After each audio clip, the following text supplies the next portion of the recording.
And this is a mic test for microphone 1.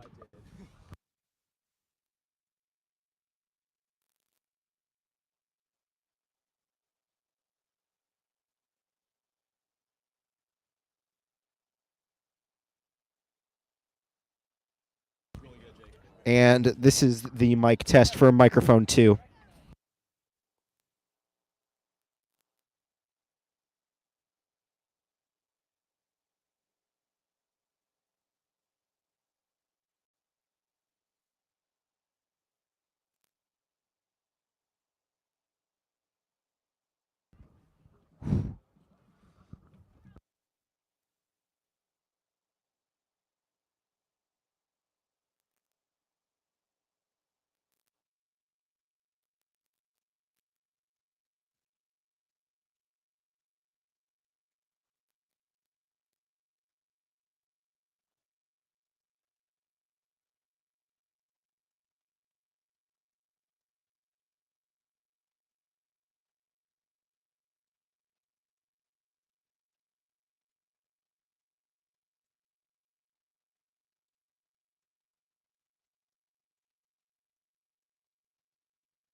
I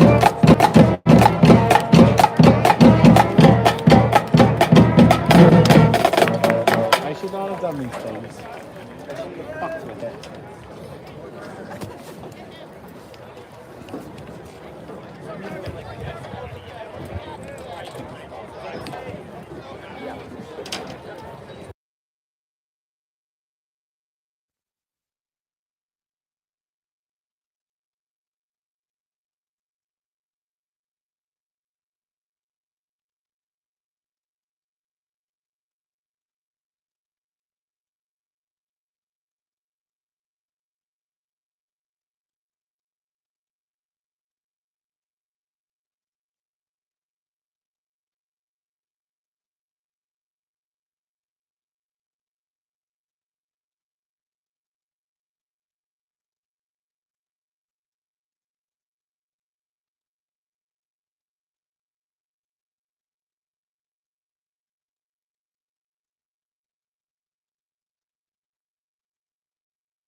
We have someone who will be singing tonight with the senior Emmeline Kirkland.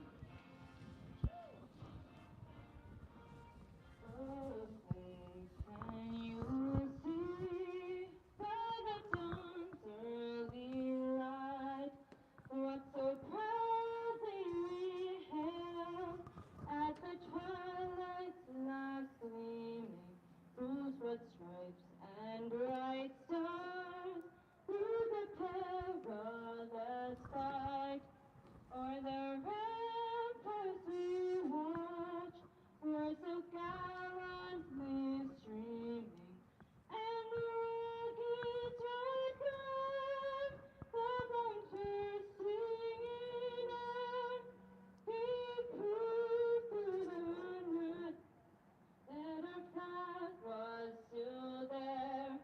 Oh, say does that star-spangled banner yet wave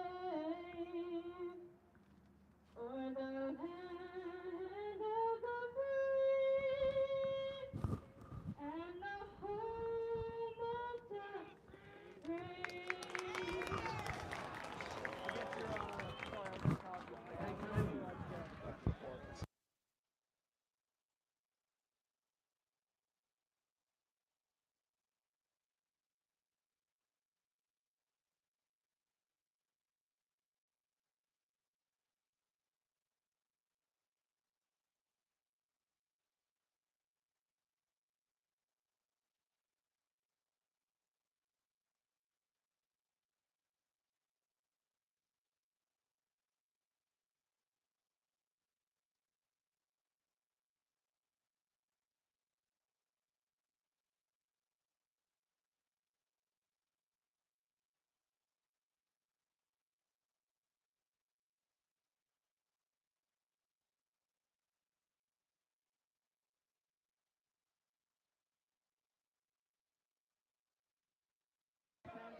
Hello and welcome to Cardinals Stadium here at Fort Washington, Pennsylvania, where the Upper Dublin Cardinals take on the Methacton Warriors in the first round of the District 1 playoffs. I'm CJ Ambrose alongside Jake Levine and Noah Morgenstern.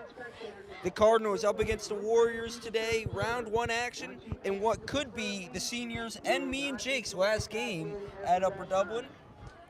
Assuming the Cardinals win, they'll be going up to Strathaven if they win. So, yeah, this is the 7-10 game. Obviously, with that meaning, it's likely the last home game. If they lose, it's obviously the last game. Likely going to play the 2 next as we're away. Kick is off, and it's brought in right around the 7-yard line. And the ball is fumbled, and Upper Dublin has possession. A rocket of a start for the Cardinals as they have blasted off and have the football. Well, I mean, he was just looking downfield, trying to think about his run before he ever brought it in. Never really had possession. Good on Upper Dublin, gets down there quickly, and they have a huge momentum change, as you couldn't ask for a better first play than that, CJ. Sudden change for both sides. Upper Dublin, who deferred to the second half, going to start with the football now following the fumble.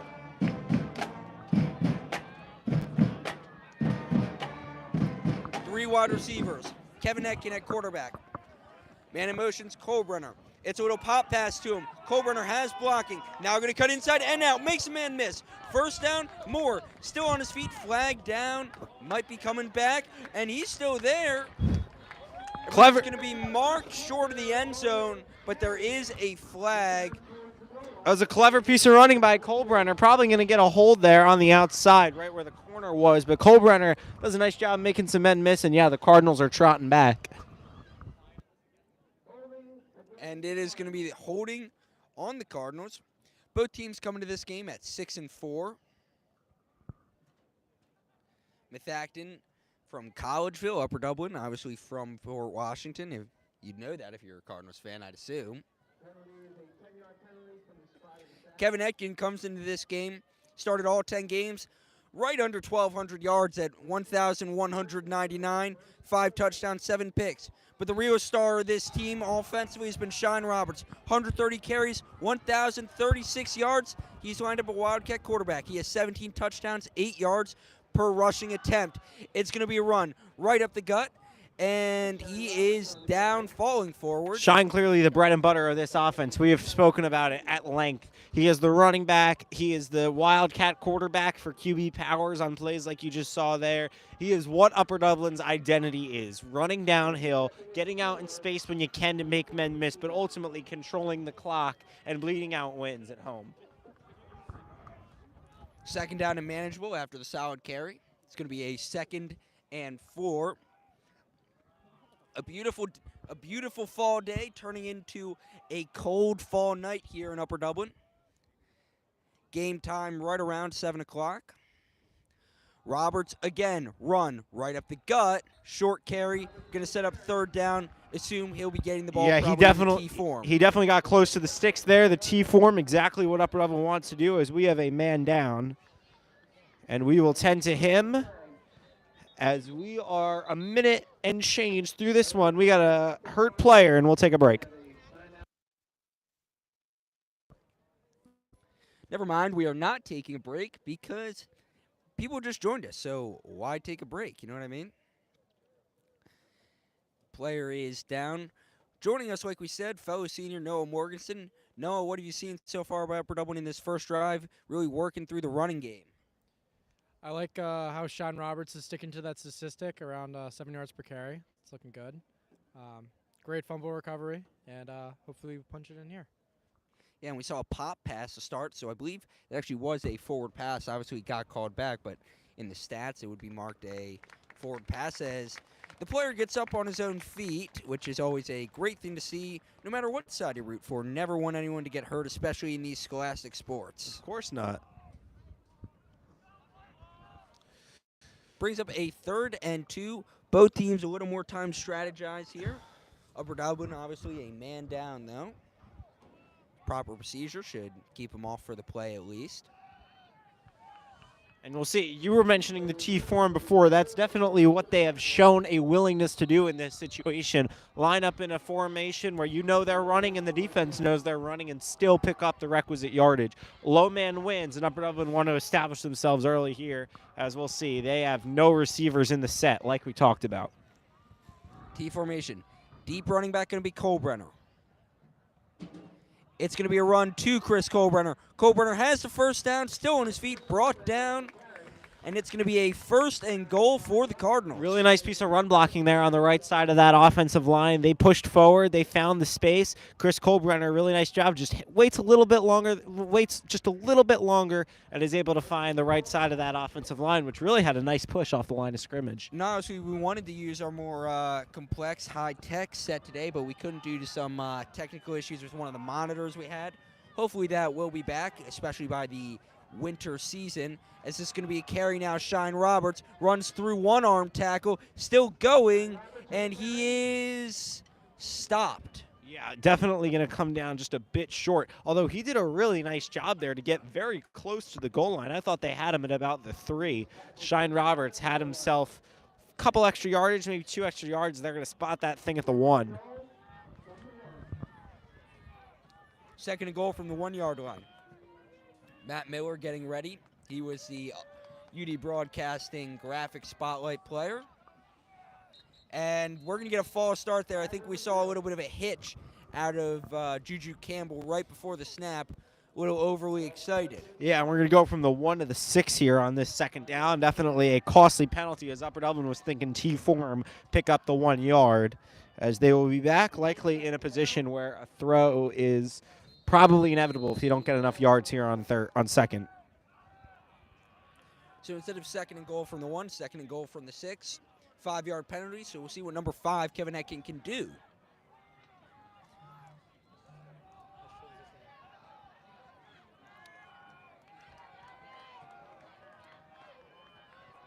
Nine minutes left here in the first quarter. Upper Dublin knocking on the door of the end zone. It's a run. Kolbrenner, and he is stopped just short of the end zone once again. And Upper Dublin definitely playbook open here. Short pass, run play, both definitely in position. Now, will Upper Dublin maybe learn from some of the stuff they did last week, where pivotal moment in the game, ball right at around the 1 or 2 yard line on 4th down, they decided to take a field goal. That was the difference in last week's game. Here, maybe a little more aggressive, especially with it being the playoffs, trying to get as many points as you can in the red zone. Run. Kolbrenner into the end zone, untouched. A fast start for the Cardinals as they go up 6-0 after getting a kick return, fumble recovery, and marching to the end zone through the ground. Yeah, it took some time there after Upper Dublin had the really fast start, but they ended up possessing it for a good 3 minutes. Upper Dublin, the right side of that offensive line was really the story, running the ball. Kolbrenner, Roberts, they were all able to find their way behind it, and in the end it was good enough for 6 points as Upper Dublin steals a possession to start this one.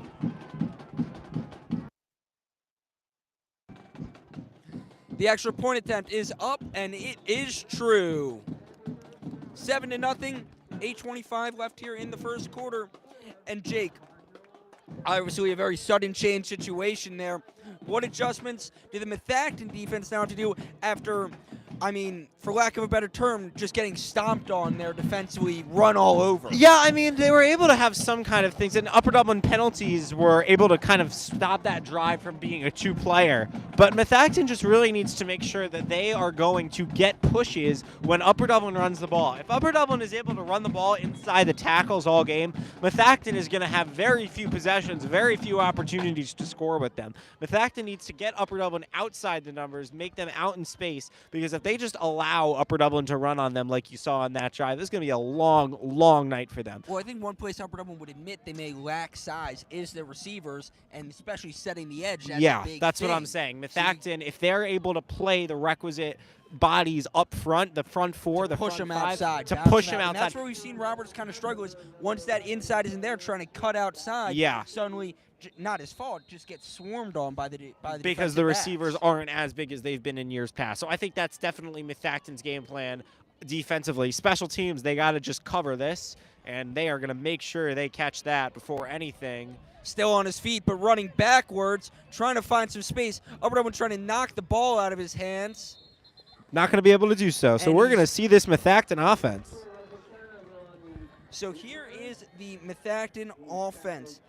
They are a all-around football team, not necessarily a run or pass. Pretty balanced offense as we pull up the exact statistics for Methacton. They've had a few quarterbacks this year. Both throw a good amount of passes. 75 attempts. The passing leader goes to Kobe Howarth, number 1. see who's lined up at quarterback. I believe it is Kobe Haworth. Spelled Howarth. It's going to be a power for him, so I think that's maybe Howarth. Yeah, We're gonna go I think Howarth. it looks like Howarth to me. But they're going to start with a QB power design run. Yeah, we just got Howarth Yeah. by our PA guy. And there are still bodies mucking around. No whistle there. And Howarth also is third in the team in carry attempts, 253 yards on the ground, including 5 touchdowns. So Definitely a dual threat quarterback. As you just showed, the first play they called on offense is a design run with him. But Nick Remish also at quarterback too. He's had a pretty solid season, over 200 yards for him in the air, 2 touchdowns, 4 picks. Howarth has had a little bit of interception issues through his 8 games played, 3 touchdowns to 7 picks. But again, 5 rushing touchdowns makes that look a little better. Yeah, it makes it feel a lot better. It's going to be a carry. Outside zone. Not going to be much there. That's Nate Cairns on the tackle. Yeah, Nate Cairns just makes sure he gets low, take his legs out, and he falls forward. Roberts there to finish him off. Nice job tackling there by the Upper Dublin defense. That was Wesley Conover on the run there. He is the team leader in rushing attempts and yardage, averaging 5.1 yards a carry and 3 rushing touchdowns on the year for Methacton. And these Methacton Warriors, they've already shown they're trying to get the ball to the outside. Upper Dublin's front 7 is really strong. It's really hard to run directly on them. And Methacton, as we kind of talked about with their defense, they have to be able to get outside a little bit. As there they run up the middle and get once stopped. Again gets stuffed in the backfield. Yeah, that's 3rd and 1. You think, all right, run it up, low man wins. Upper Dublin's front 7 is going to beat you 9 times out of 10 like that. Upper Dublin offensively, same story. It is really hard to beat this team in the trenches. They're really physical up front. They've shown it now on offense and defense. I think Methacton's plan across the board is to get Upper Dublin out in space. That is where they've struggled tackling. It's where they've struggled in the run game. I think that definitely has to be the adjustment if Methacton wants to have a chance at winning this game. As this is going to be a short punt, Upper Dublin's got to make sure to get out of the way. And they're just going to stop it there right around the 45-yard line before it turns the wrong way for Methacton. So a real strong start for the Cardinals. They get a touchdown on their first drive, then force a 3-and-out. Well, I mean, first they had the fumble recovery on the kickoff, so Upper Dublin will start the second half with the ball. Methacton basically lost a possession to start this one. Upper Dublin scored from the 20. Convert there, who did have both of the final 2 rushes, is also the leading receiver for Methacton.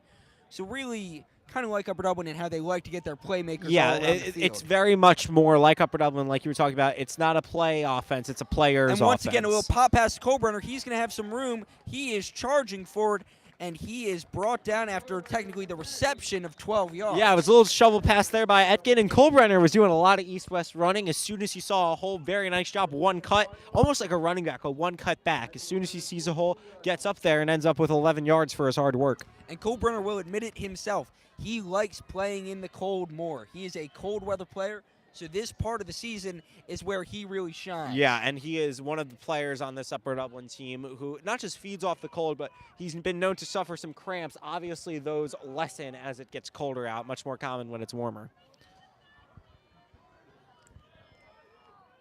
2 running backs in the formation. This is a new type of formation. We don't really see much from Upper Dublin.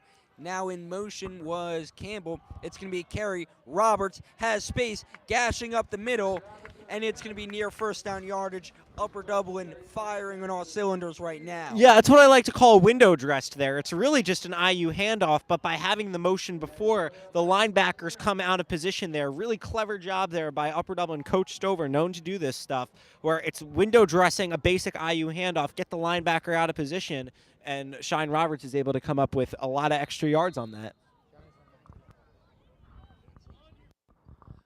A player is down there for Upper Dublin, so there will be a little bit of stoppage on the field. It's a first down run there by Shine Roberts. Roberts has just been an absolute bell cow throughout the year for the Cardinals. The Cardinals water polo boys team doing very well this season as they have a game up at North Penn tomorrow, I believe. Yeah, they're in the States right now. They're ranked 5th in the States, the boys are right now. Thank you, our cameraman and broadcaster as well. We saw him do that last week. the most versatile player on Upper Dublin Broadcasting, Zach Holman. Also the best golfer. I'm Curly number 2. Jake's terrible. Number 3. That is crazy considering I don't think I've seen CJ put the ball in the hole 9 times on a 9-hole or even an 18-hole round. That is rich coming out of CJ See, Ambrose. now, Jake, the thing is, if I ever lose at golf, it's because I have a bad shoulder. So See, this is true, but that doesn't make you better than me at golf. That makes I you think have it a bad does. shoulder. I think it does. My shoulder works just fine, thank you, as we have 1st and 10 after the about 11-yard rush there by Roberts.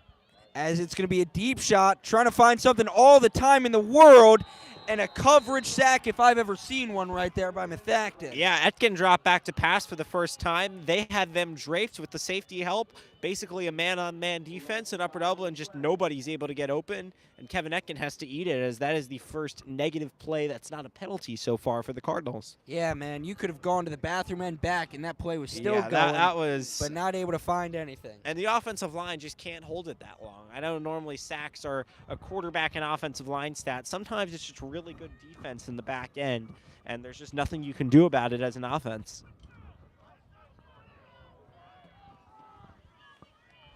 As this first quarter is moving pretty quickly, we are already under 4 to play in it.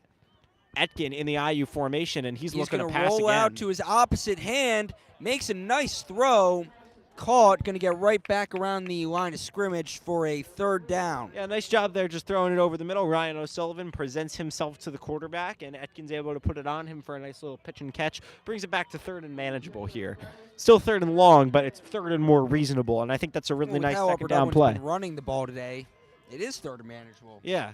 Although, still very early in this game, only a 1-score game. You get a stop here from Methacton. That's a huge momentum Yeah, swing. for sure. And Upper Dublin is just on the outskirts of field goal range, probably too far to try one, even I mean, with... you figure if they get 5 yards here, they're going for it on 4th Even with down. the season Matt Miller's had, it's just a little long. Matt Miller, by the way, gets voted 2nd team all-conference as a kicker.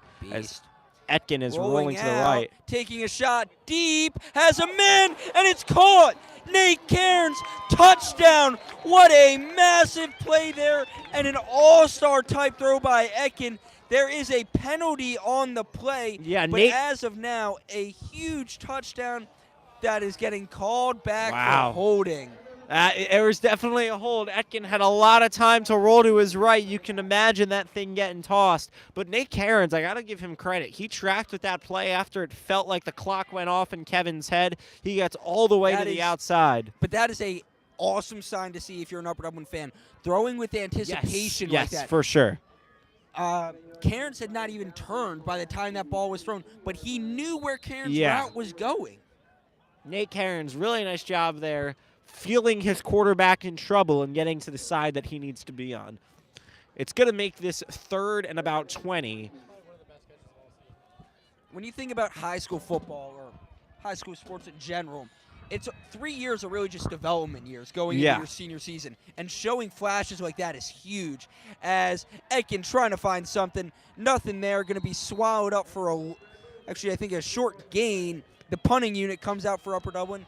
As it's a big stop for the Methacton Warriors, really stopping Upper Dublin's momentum and It's getting really their been the offense back on penalties field. so far for Upper Dublin. Even on that first drive after the fumble, they had a couple penalties that took a touchdown off the board. Upper Dublin has now taken 2 touchdowns off the board via penalty, and that's definitely something that you don't like to see as a coach. However, their defense and offensive lines have played so well right now that it's hard to feel like you're in any way in trouble, but it's definitely the penalties a problem.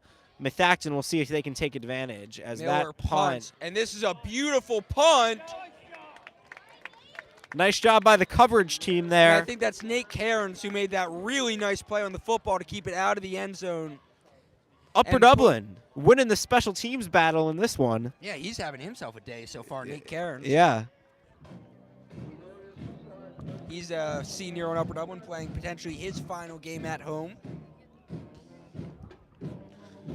You have to imagine that for both of these teams, the seniors, you have to know this could very well be your last game going into it. I don't say that as, a negative thing. I actually say it as it's a motivation thing. You know that this could be it with a loss, or this is it with a loss.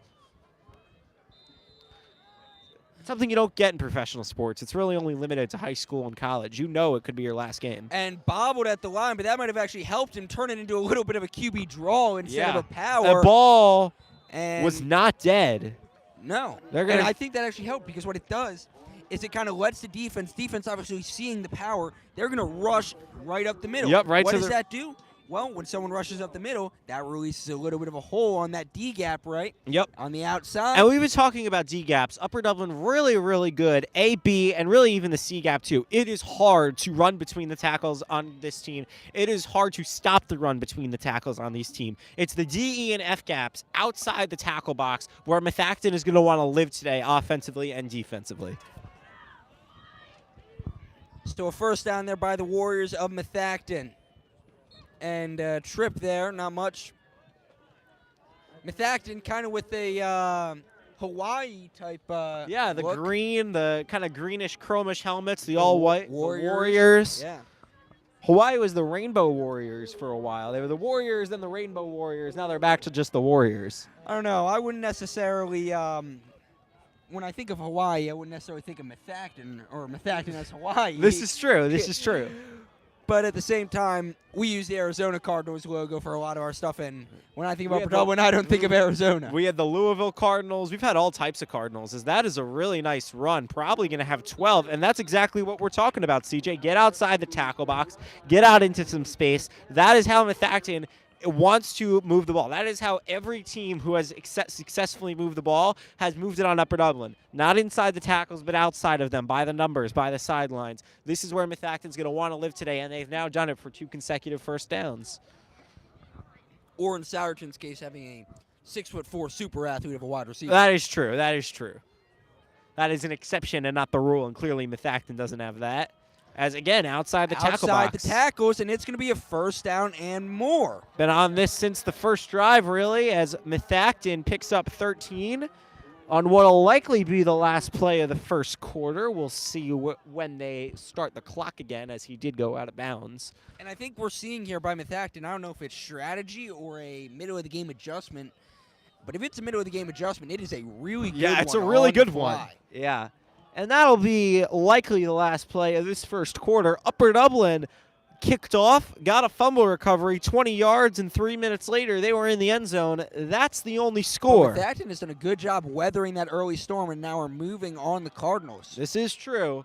Methacton approaching the 50, 7-0 UD. That's the first quarter. We'll be back after this. We'll be right back. Cardinals 7, Methacton nothing. Don't turn off your screens, folks.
And we're back for the second quarter here. I'm Jake Levine, joined by CJ Ambrose. Noah Morganson will be with us periodically. Upper Dublin up 7, but Methacton's had 3 first downs, and they're driving here at about midfield.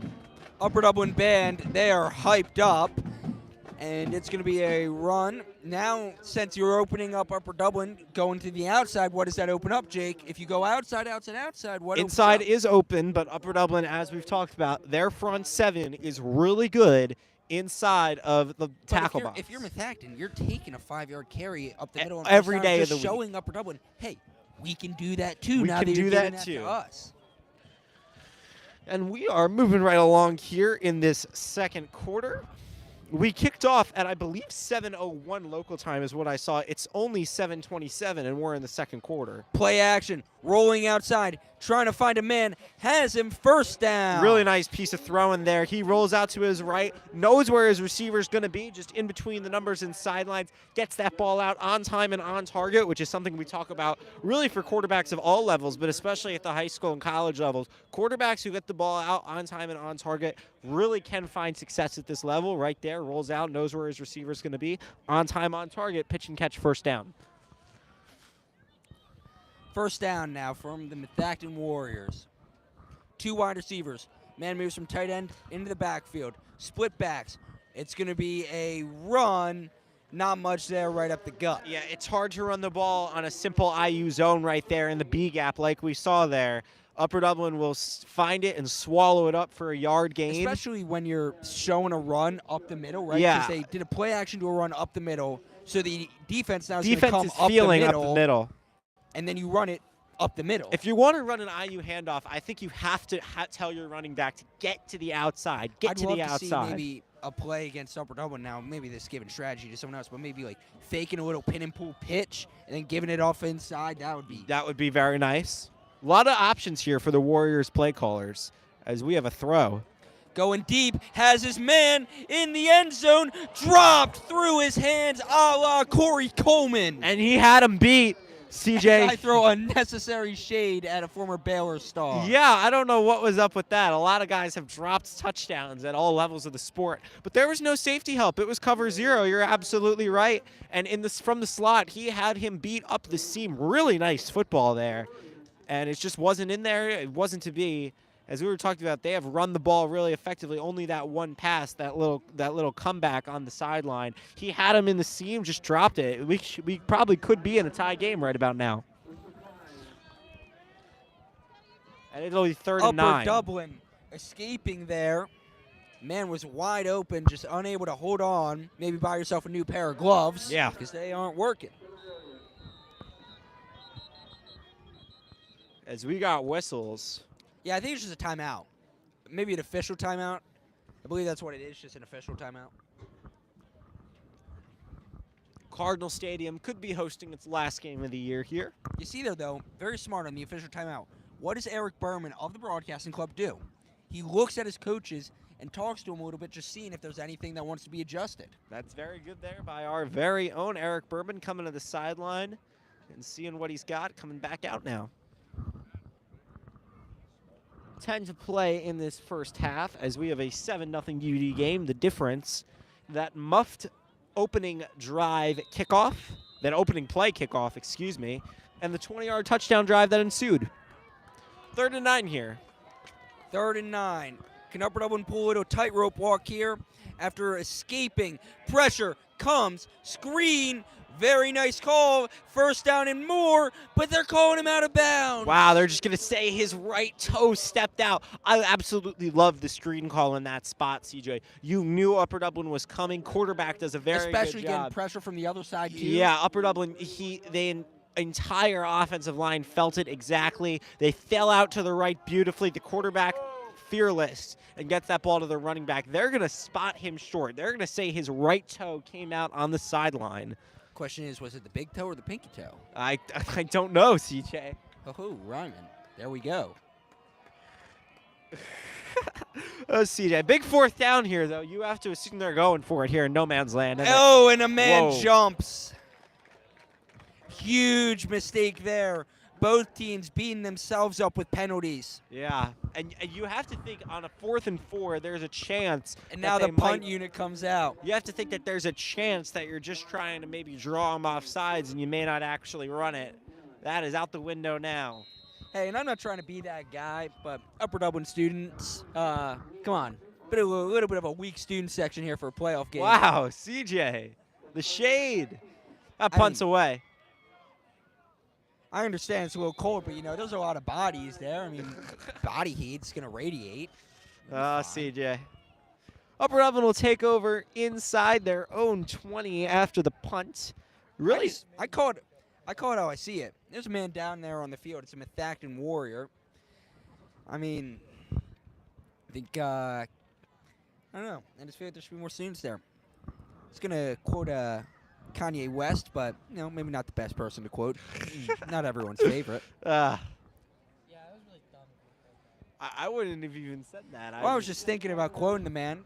I like his music, pretty good. We're just gonna leave that there, CGA.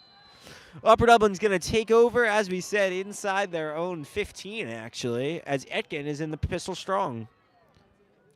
Now gonna move players around. See Methacton doing that, and Upper Dublin's like, hey, I'll do that too. Run. Roberts bounces, and you see they force him outside. And that's successful right there. The Methacton Warriors were able to plug the line of scrimmage, did not let Upper Dublin get that push that they had been accustomed to on those first couple drives, push them to the outside, and Methacton is going to wrap them up there for a pretty short gain. As this has been a pretty run-heavy first half, but game has moved pretty quickly. Cold night. Throw a little heater out there, gonna hurt the hands. Yeah. And I mean, both these teams' strengths are on the ground, and in the playoffs, you have to lean on your strengths. You got to lean right? into your strengths. In the pistol here, Etkin. It's going to be Roberts trying to find room, and he finds a little bit, going to set up a third down. Yeah, nice job there, Roberts. He probably should have been tackled for no gain, but he's able to work it up. And now they're going to say he pushed forward for the first. He definitely did fall forward at the end of that thing. They're going to give him first down yardage with the chains moving. That was close. But they're going to say he got it out to the 24 drive. It started at the 14, and the chains move. Wow, they're giving him the first down there? Yeah, they're going to say that extension with his hand at the very end of the run is going to cause it. Timeout charged Upper Dublin. One thing that does kind of stink about shutting down during these timeouts is, one thing that stinks about not shutting down during these timeouts, I should say, is I got a little pretzel here. I'd love to eat it, but, got a job to do. Man's got to do his job. Thank you for sharing your pretzel consumption habits, CJ. I think the viewers at home were extremely interested. I feel like the viewers would rather hear about that than just Then white you're chopping noise. on a pretzel. Well, I mean, look, you're watching a football game, right? You're sitting in the family room, and would you rather just see a blank screen, or would you rather a guy maybe talking about, pretzels? I'd rather hear a guy talking about pretzels, and that's just me. You could be different, and guess what? If you are different, turn the volume off. Boom. But we're going to give you that option, because you know what everyone likes? Options. That is true. Noah, what have you seen out of the first couple drives here that you like and you don't like from both sides? It's more evenly balanced than I thought. This is going to be a good game, definitely. Thank you for the insight. As it'll be 1st and 10 here after the Cardinal timeout. They're first charged. First charged on either team of this ballgame.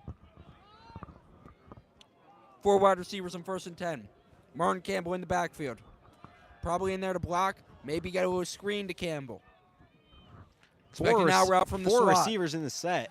It's a QB power, Kevin Etkin, and he kind of does a weird little canter or trot like a horse, trying to get as far as he can. Yeah. TJ, what do you think went through his mind when he ran that ball? Please don't fumble. Please don't get hurt. Please don't fumble. Please don't get hurt.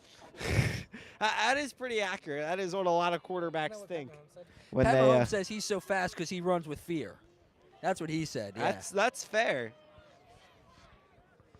Nice job there by Kevin Etkin. 4 receivers in the set, 4 receivers in the and set they are again. playing some squishy defense on the wide receivers there. A lot of zone D up there. And I mean, look, Upper Dublin, they're going to try to attack that. Yep. And look, not much there, but you make one man miss, and you're off to the races. Nice job taking what the defense gives you. I think you're exactly right, CJ. Did a very nice job there, just seeing what the defense is giving you. A lot of space at the top, and coming up with what they can here to make it 3rd and short. We'll see where they mark it on 3rd and short. Definitely going to be close to first down yardage. No, they're going to say it's a 3rd and a full 4. 3rd and a full 4 for Upper Dublin. Even 5, actually. Yeah. Man in motion. Looking. fires, has Eric Berman. And you got to love that with zone defense. Finding the soft spot in the zones. This is what every receiver learns when they're young. When you see zone defense, you find where the defenders are not. You just kind of sit down, present yourself to the quarterback, make yourself available. Kevin Etkin kind of rolls out to get a better angle at it and tosses it in there for a new set of downs. Eric Berman, just absolute monster on the field there. Beast.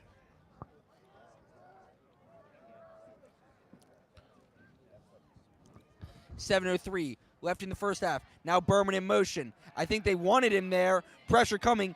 Etkin evades. Still there, and he gets leveled, speared like it's Roman Reigns.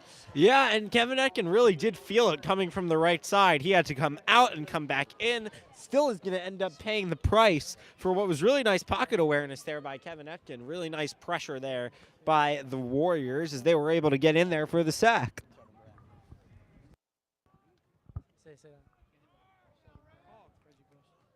Sorry, Jake, I was chewing. I'm trying to finish this pretzel here because I didn't eat dinner.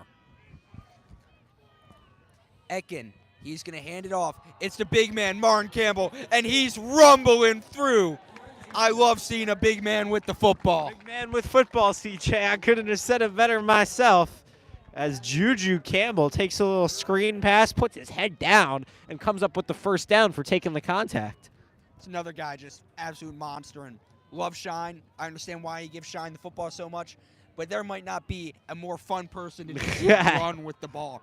Because you don't see guys like Juju all the time. Guys that big being able to run like Yeah, that. who are able to move the way he is, which like is very Don Terry impressive. Poe. All right, that's what it'll mean. Don Terry Poe's about 300 pounds. As here's Campbell again, falling forward. Going to gain actually a solid carry there. Yeah. About 4 or 5 yards. Just a little IU handoff there. Campbell had 22 carries this season in the regular season, averaged 4.9 yards per, solid rate. Really, I mean, the Upper Dublin offensive line has made life easy on all of these running backs, especially on the right side, which is where a lot of their IU handoffs go, and for good reason.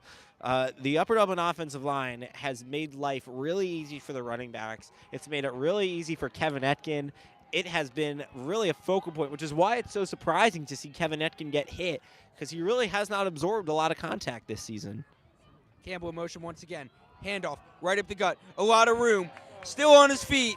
Still going. Going to make a spin sort of down right around the 15-yard line. And Roberts is mad. A little bit of extracurricular there with his right leg after the play. Yeah, as soon as Roberts got out of there, he was into space. He was able to turn on the jets, get down there pretty deep. The secondary was going to be the ones who brought him down.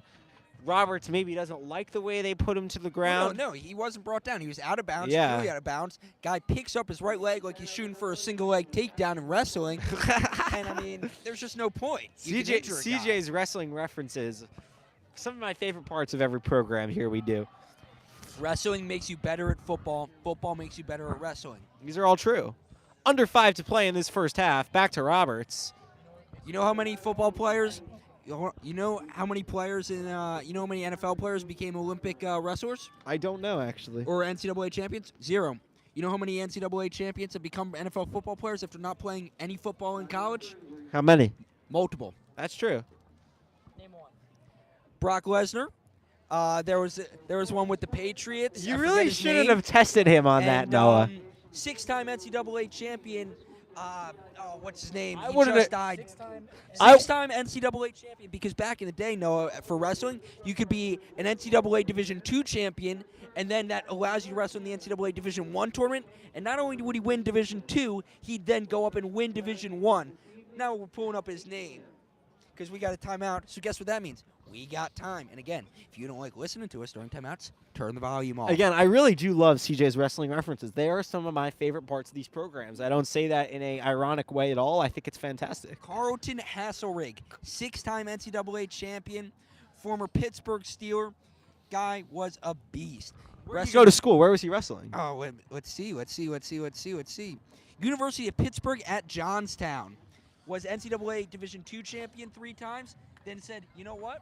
Back in the day, you could wrestle Division II tournament, then go Division I tournament if you wanted to. He did, won that. Then decides, hey, I'm done wrestling. Can't make much money wrestling post-college unless I go to the Olympics, and even there, can't make much money. Let's just play football for 10 years. Does that. What does he do after wrestling? Well, no, or after football, he's a little bored, becomes a pro MMA fighter. Carlton Hasselrig was a beast. Passed in 2020. He died in 2020? Yeah. Of what? I don't know what he died of. How old is he? He was born in 66. Let's get back to the game here, as it is 2nd and 8 after the timeout, as we have talked a lot about wrestling, not a lot about football. Etkin rolling, and there's a flag. And I think they're calling a face mask potentially. We'll see the call.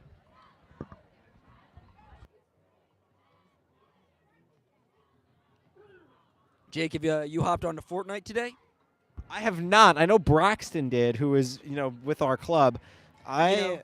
Is just not going to come to the football game because he wants to play Fortnite. A lot of people have done so. Yeah, it shows that's maybe not presidential material right there by Braxton. Skipping Yeah, Fortnite. he's watching Fortnite, not watching us right now. Well, playing Fortnite. It'd be a little weird if he was just watching. Yeah, playing Fortnite, not watching us. But it's okay.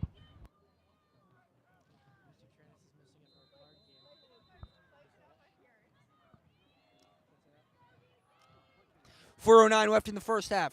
3rd down, 2 yards to go. They're going to give it to Campbell, trying to get that short yardage. He does. Campbell still on his feet, and into the end zone is Martin Campbell. It's not easy to tackle big men with football, CJ. It is not easy at all, as Martin Campbell gets a little more than the short yardage we talked about. How about a touchdown, as it's 13-0. Touchdown there for Juju Campbell, and guess what? His job ain't over now. It's time to block. Yeah. No glory in football. Methacton has moved the ball at times. It does not feel like UD is better by 2 touchdowns, and yet that's where we find ourselves. Upper Dublin has executed when it matters most, and they're up 14 to show for it. We'll take a little break. 4 minutes to play in this first half. Cardinals 14, Warriors 0.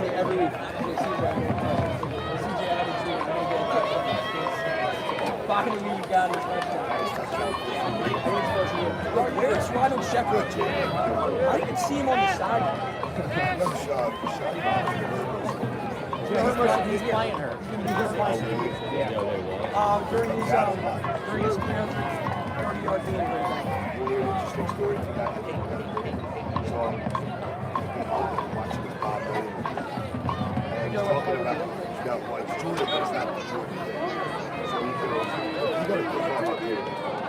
Wait till they have. It's not what you're thinking.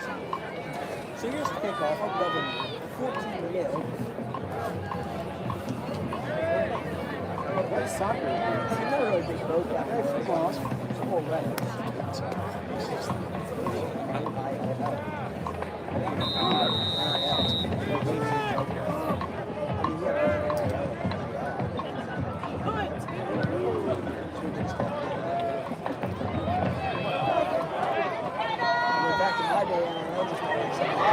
As there's going to be a run, big yardage there. Number 2, Wesley Connor, the return. He's pushed out of bounds at the 37-yard line.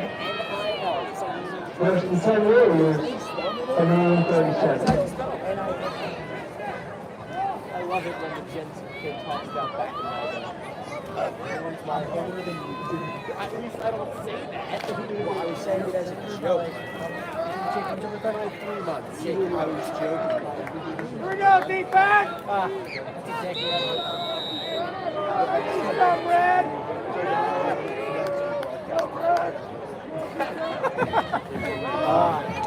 Outside.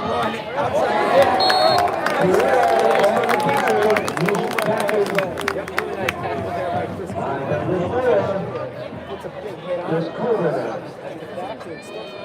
Gain of 1 on the play.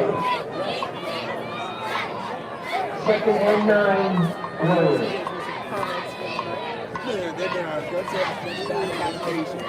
No comments. Jim can get Ben Wilkins out.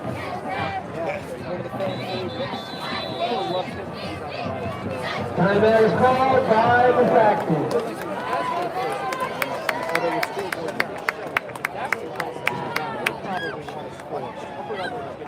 It was a very successful fall season for Upper Dublin Athletics. So just a few recaps. In golf, congratulations to our golf team who won their third straight league championship. Thank you for Cole texting Coffey and Talia Hoffner qualified for the state tournament in October. Congratulations to Talia for finishing in 7th place and earning a state medal in the state championship tournament. In girls tennis, Reagan Turner and Megan Kwan earned 13 all-league honors for Upper Dublin. Irvin Yang, Nyla Matthew, and Mariana Wakati doubles earned second team all-league. Gabriella Watkinson, Louise Taylor, Joey Perkins, and Emily Army Henderson, Charlie Appelstein, all earned honorable mention. Congratulations, girls.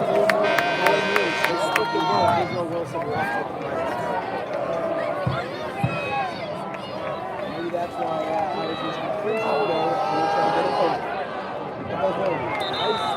to get a single coverage on the side. Howard's pass, incomplete. Coming for number 4, Chad Cummings.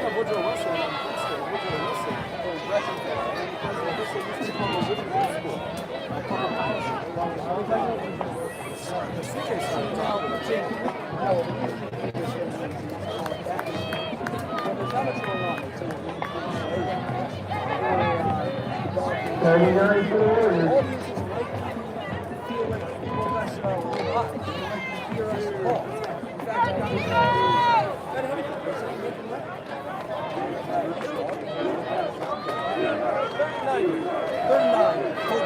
Deep safety, ready for the shot. It's going to be designed roll out, trying to find someone down the field, and it's not. Howard's pass, intended for Cummings, incomplete. That brings up 4th down.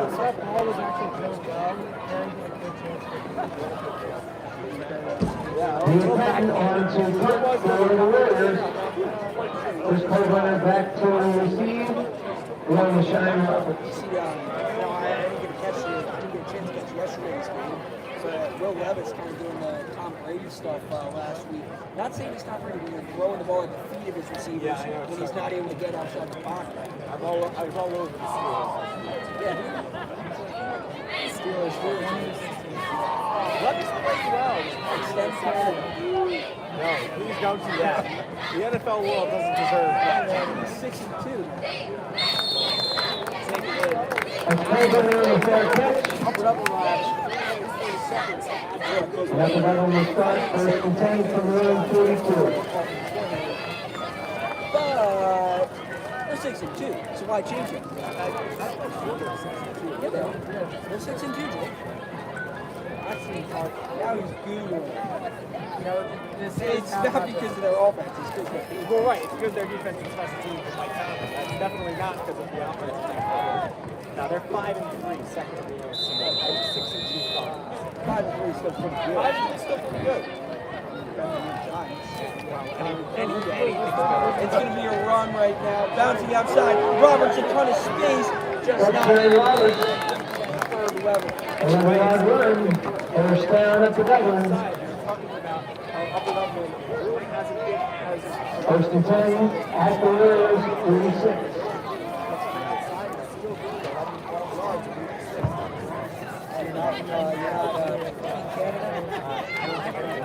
No, I don't think only Mike Tomlin. Only Mike Tomlin is Team Canada. I'm pretty sure he was on the field though. They moved him from the press box to on the field.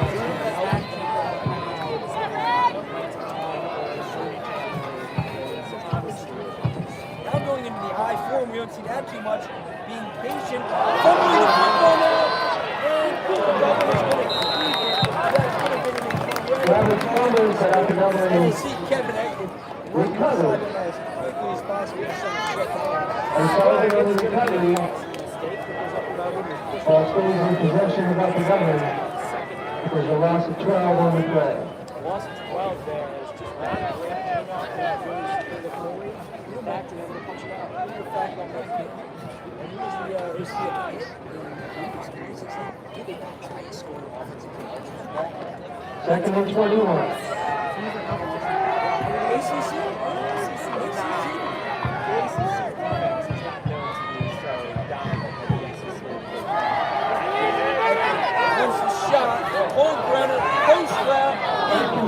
intended for Colburner incomplete. That'll bring up third down.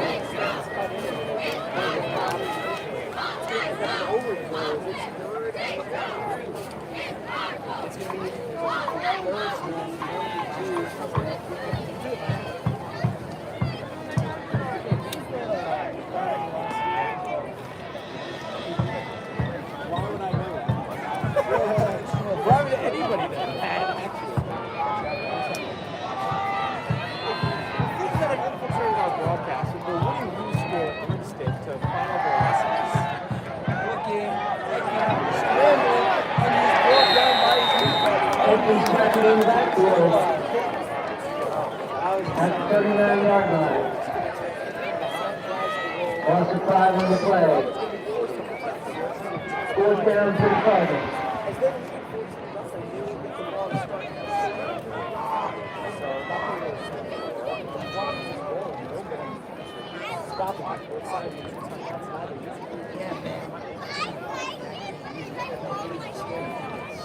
Yeah.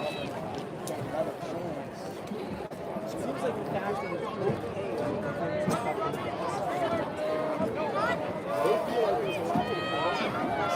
Will Varsity.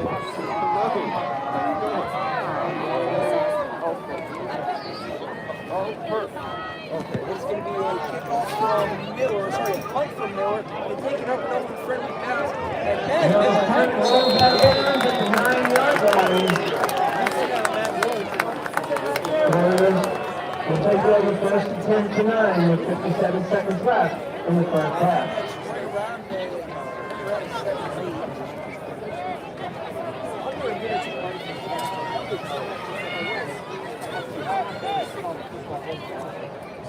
You don't want to have the business history. No. I think it's definitely safe. Try a screen pass, try a I would keep going. I would not mess with it.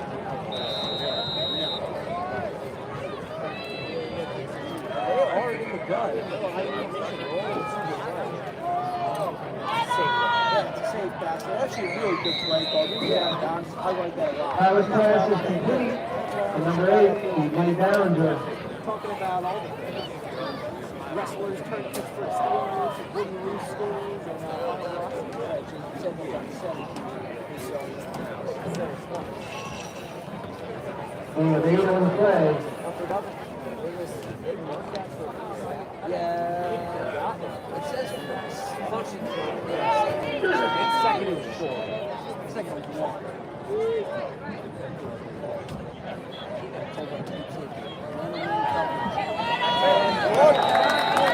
Howard is tackling the backfield by number 2, Nathan Cairns. Timeout is called by Methacton. In further athletic news, the girls soccer season ended with a 6-8-3 record. They will come back next year and make a return visit to the district playoffs. Anna and Bridget DiMartino, Abby O'Meara, Madison Canis, and Peyton Ward were all key contributors to the team this year. The girls volleyball, our volleyball program finished 13-6 this year and finished in second place in the American Conference. Especially backed up. The team qualified for District 1 playoffs but fell short in Game 5 of the first round game against Westchester Henderson. Caitlin Small, Melissa Zhang, Shay Joyce, Ruth Kinsley, Natalie Marshall, and Rich McKenzie. Noah hit them with it where it's weak. It's not my fault. Third down. Rolling out to his left. Harris passes deflected in the backfield and falls incomplete. And that brings up fourth down for the Warriors.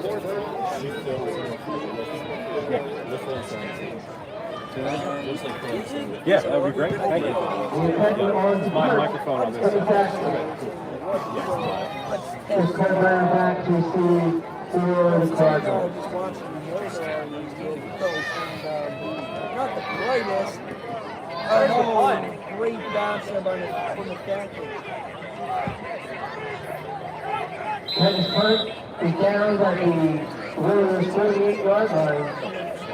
Hey, we're not muted, right? Oh Oh no, is this the old mixer? Oh, Jesus Christ. Is it charging? Does it say it's charging? I've got green, man. You're good. Yeah, this happened before though. See, yeah, that's not lit up green. I think it's off. I think there's something. No, you got green when you were talking in your mouth. I know we did. That's happened to Oh, never mind, man. I didn't know you had two. Probably we have a couple more Oh, good. Thank you. before the half is over. We work on the as Ekman steps there, got Vito back outside. They got Vito not there. As the pass is complete to Oh, I see it. number 3. Record out. See now. Now, Etkin just missed a receiver to the left side here. There's 20 seconds. I'm Jake Levine, CJ Ambrose. I don't know how long this has been a problem, but we think we have it fixed now. Wouldn't you say so, Noah? I wouldn't know. I'm not up there looking. That's true. That's a true point. Anyway, Etkin's going to throw that to the right side, caught by Kolbrenner. A little move there, up, and maybe good enough for field goal range. Upper Dublin calls a timeout with 11 seconds to play. CJ, do we think we're all fixed here? Call me Walt Disney because I turn dreams into reality. Wow. As we get the audio fixed up right there. How long was that a problem? Are you aware? It seems right around 6-7 minutes. Don't worry, we didn't say anything controversial. Or maybe we did, but you'll never know. I don't know why you would say that. Either way, they didn't know. No. It's 6-7 minutes. I think we're less important than the action on the field. Going to be straight up. But we definitely add to it, I think. Yeah. At least I hope so. And if we don't, guess what? You can turn the volume down on your TV. Or on your phone. Or however you're watching, iPad, MacBook, whatever you might be watching us on. Yeah, so I think our audio, if you go live on us, should be good. If you're not all the way with, maybe it's not perfect. We'll see here. I'm about to go on a little test run right now. Yeah, no. I think we are good to go. Hello. Yep. Sweet. Well, here's the 2nd down and 7 here with 11 seconds to play. First place, yes. CJ's pretty excited about the microphone fix. Yes. It's a reference. What do you think 11 they seconds, do here? 2nd and 7. They have a timeout. Take the shot. They're Oh, that's gonna a smart take play. A shorter one. Was the catch made? Very smart Complete. play to get the field goal opportunity here before the half is over. I think it's going to be a little far for field goal. At least get a look at it. I like the play call.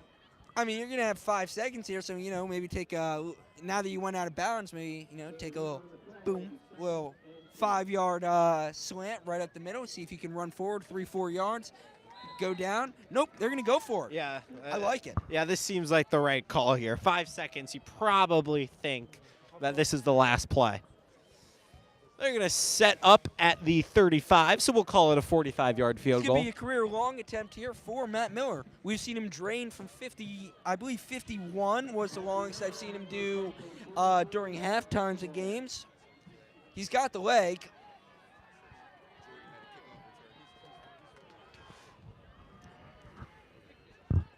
Come on, Matt. As we have whistles, seems like the play clock had some trouble there. Yeah. Well, because it's not Upper Dublin's fault here that the play clock was going. There was an issue setting up the tee. And we're going to get an ice here. If anything, that could help Matt Miller in Upper Dublin.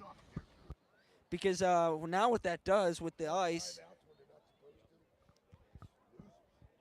well, with the ice here, now that's going to allow Matt Miller to fix his tee, get it. Make sure everything's right. Help him, because it's not like he was necessarily set up to kick, so they kind of just called it. Rushed him out there. Yeah. But now they will set him up. I mean, again, though, even with that, it's going to be a tough field goal, especially for high school. In the wind here. I think the longest I saw from Upper Dublin was 41 by Owen Carl. I think 41 he hit. The old Owen Carl, CJ's first true Upper Dublin football player. He just absolutely admired. So here is the kick. Or the attempt, I should say. Maybe kick won't even go up. Who knows? Miller, junior, 45 yards. The kick is up, and I believe that there might have been a block on there. I think a hand might have been on the football. So we're going to record the marching band halftime, so we're going to leave the audio on for you folks. We will be back. I'm CJ Ambrose, Jake Levine, Noah Morgenstern, Zach Holman. Go to the bathroom, grab your popcorn. We will be right back.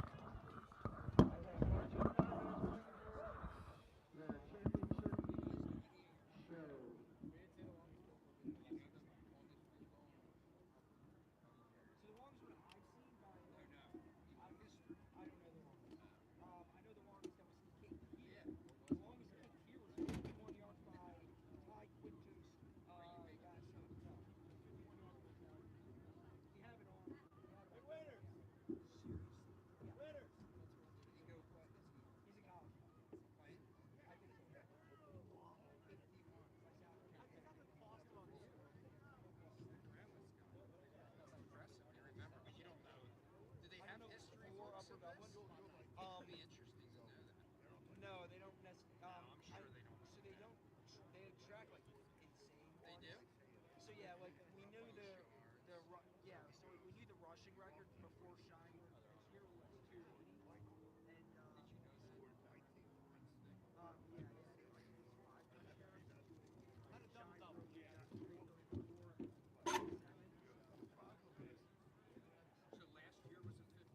And yeah, here Stouterton, it was a blowout win for Upper Dublin, but they kicked like a 51-yarder.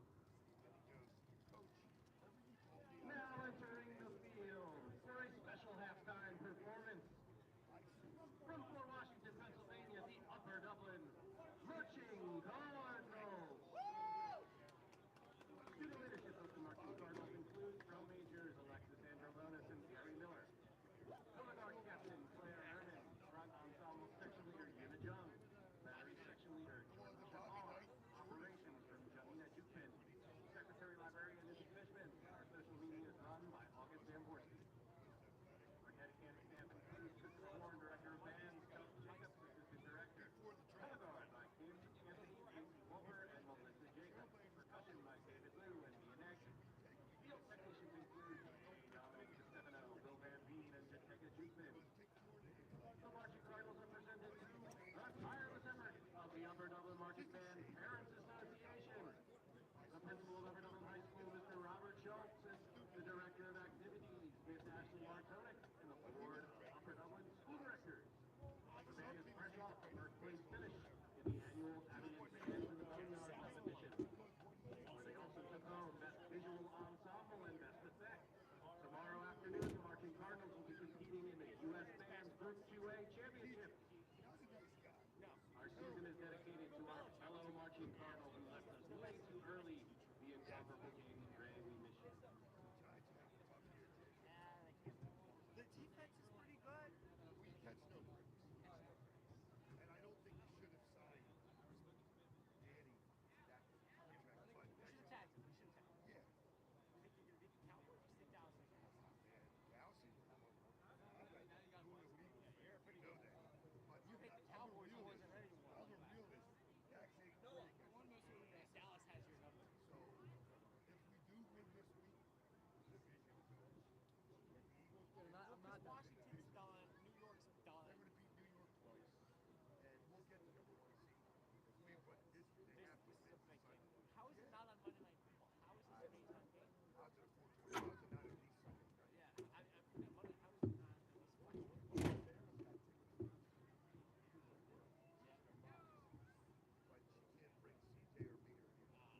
But she can't bring CJ or Peter here, and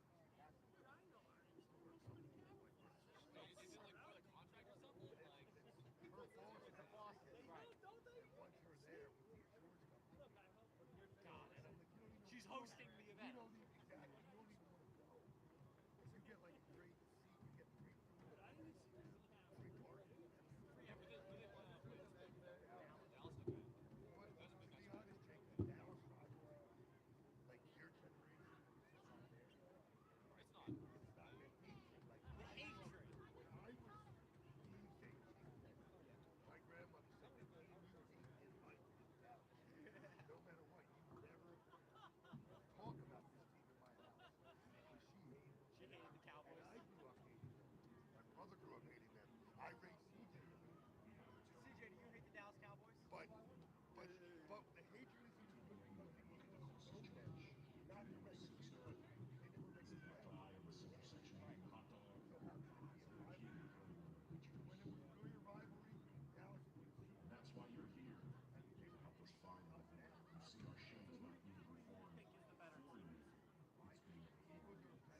That's a little bit better.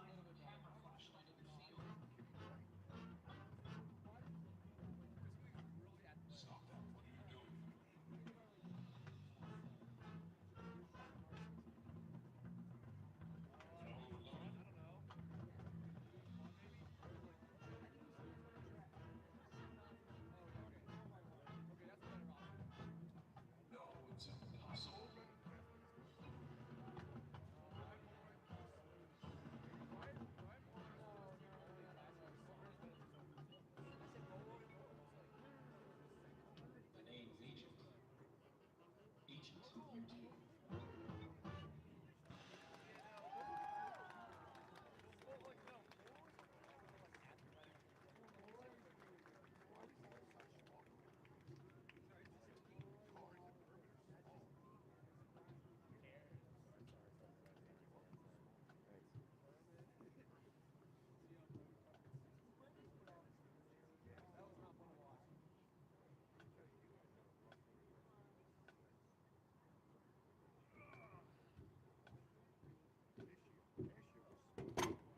Last year was not spring.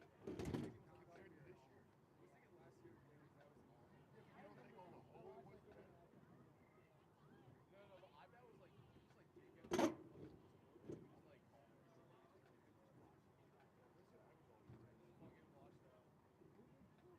I saw it 49 months. You start with the whiskey section. No, I think he did. I'll give him I think so. I think we appreciate it. We could have wasted more. We take blame for all. Like, there's reason for that, Noah. There was reason for that. It was fair. No, it was justified, okay?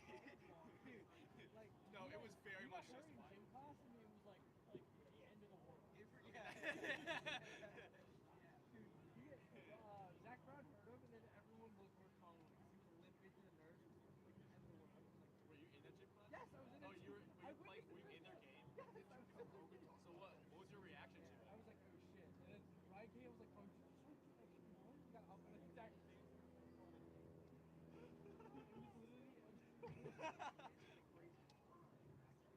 Dude, he was like walking with like crutches around school and then like won like a district championship. Like that's actually ridiculous.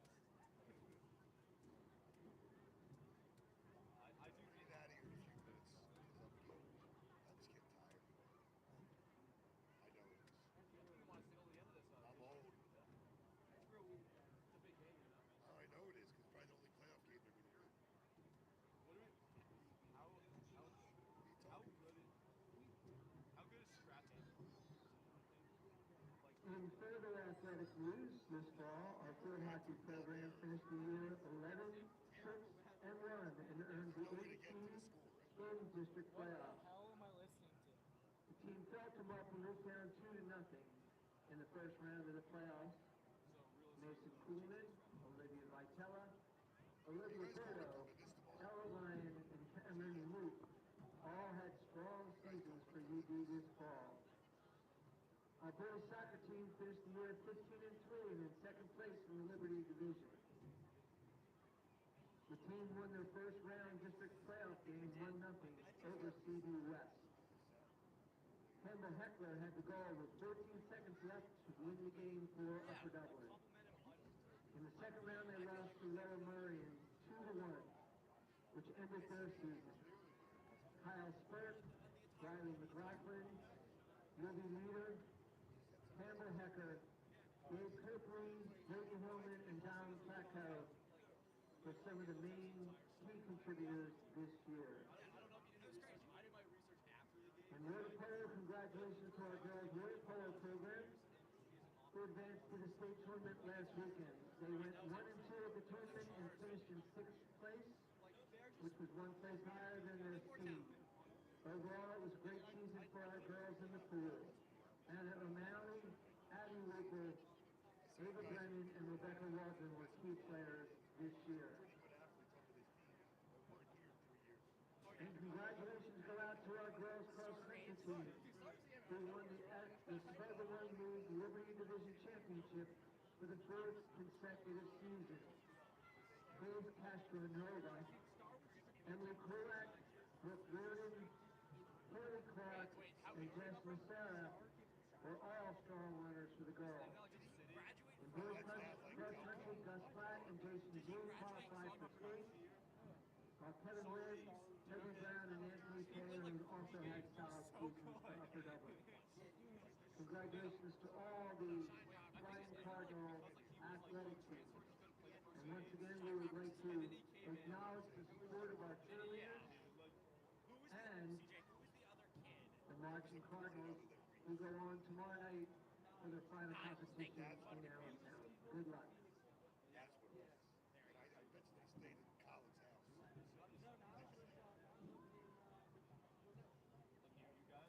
And what's his name? Where's Starlet? I think he might have.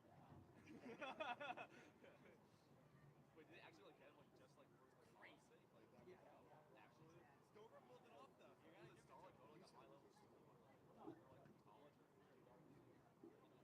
say it was Colin? Yeah. Love that process now.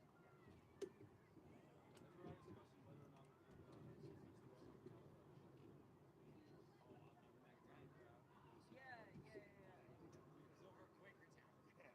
At the goal line, right? You guys were running the ball. So they got in stern talking to somebody about the play, about the criticism of the football coach. Out of Quakertown. Who talked to you? Tranis did, and then I did, and then Stover came to you directly, right? What's Stover house? Well, that's the thing, right? He had never actually watched it. He just heard it. I heard about it. He also is the one that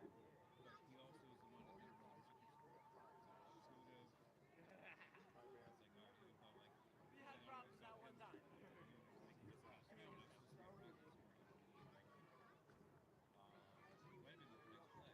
Once again, in the 19th year of their partnership, Upper Dublin is proud to recognize Rivercare Rehabilitation as the official provider of athletic training services to the Flying Cardinals. You don't think about physical therapy until you need it, and when you do, think Rivercare first. With more than 90 locations throughout the Delaware Valley, including right next door to the Upper Dublin Professional Center, their experienced clinical team will create an individualized treatment plan that will help reduce pain and re-injury while achieving your physical therapy goals. Flying Cardinals choose Methacton so can you. For more information, just visit www.methacare.com and tell them KDB. Well, no, Yeah, now he looks like an army kid. I saw him, I was like, he's not that nervous, but he gets the black leg. I'm like, I don't even know if I show up, but it's true. Jake, give your POV of what happened. That was so stupid. I was looking away. All I heard was you guys started fighting, and Madison goes, yeah. I heard the classic Madison. Wait. Yeah, this happened literally 2 days ago. Oh, wow, yeah. It's an altercation. Who would win the fight? Oh, shit. Oh my god. Okay, no, Michael Lucy. Okay. And it's like, Michael Lucy is up to you. yeah, like, Yeah. Yeah, I said that after. I said, from his side, just keep talking.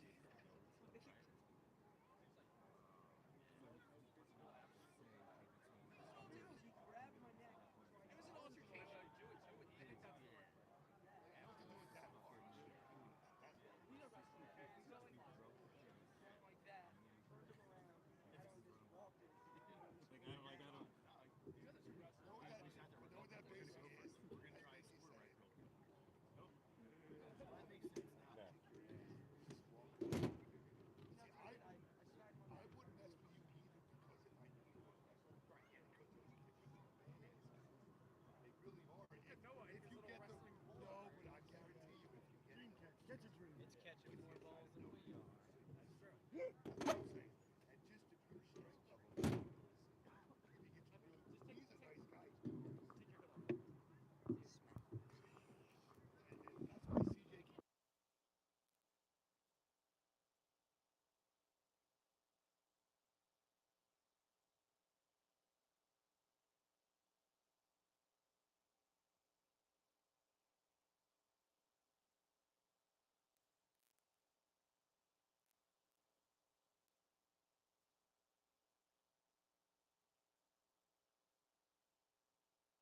And we're off. I'm Jake Levine with CJ Ambrose. Third quarter underway as we have started this thing the same way we started the first half, although Upper Dublin's going to fall on it. Little muffed punt action there. Muffed kickoff, excuse me. As we welcome CJ back. Hey, Jake. How you doing? How you doing? You know, I'm a little cold, shaken, but not stirred, but it's okay. Yeah. Upper Dublin able to fall on it, something Methacton was unable to do on their first drive. Yeah, Upper Dublin able to retain possession here, and just expect more of what you saw from the first half, especially now that it's the third quarter. Want to take some time up by 14. Shocker. Michigan has fired Connor Stallions, the kid who has been all He's over the 28 news. years old. I wouldn't call him a kid. I mean, he's Former Marine you're talking about right there. That is And a that's good- going to be a big play. Down right around the 44-yard line. Big catch by, who is that? nice little out route. Whoever it was, he got out there. I and- can't see the number. Was it Benji Ravitz? I did not see the number. Ben Shervin? All right, Ben Shervin on the catch there. Nice little piece of out route running there. Etkin puts it on time and on target, which we've talked about is really his strength. As he trips a little bit right there, still able to get the handoff. Robert's going to gain a few yards, and this is just how Upper Dublin wants to run this ball. Yep. Literally and figuratively. They want to run it. They want to wait for the play clock to get down to the last 5 seconds every time. They want to ice this game out. They're up 14-0. Outside of one drive, Methacton has not shown too much offensively. You know, big ups to the players wearing the short socks today. Takes courage. It does.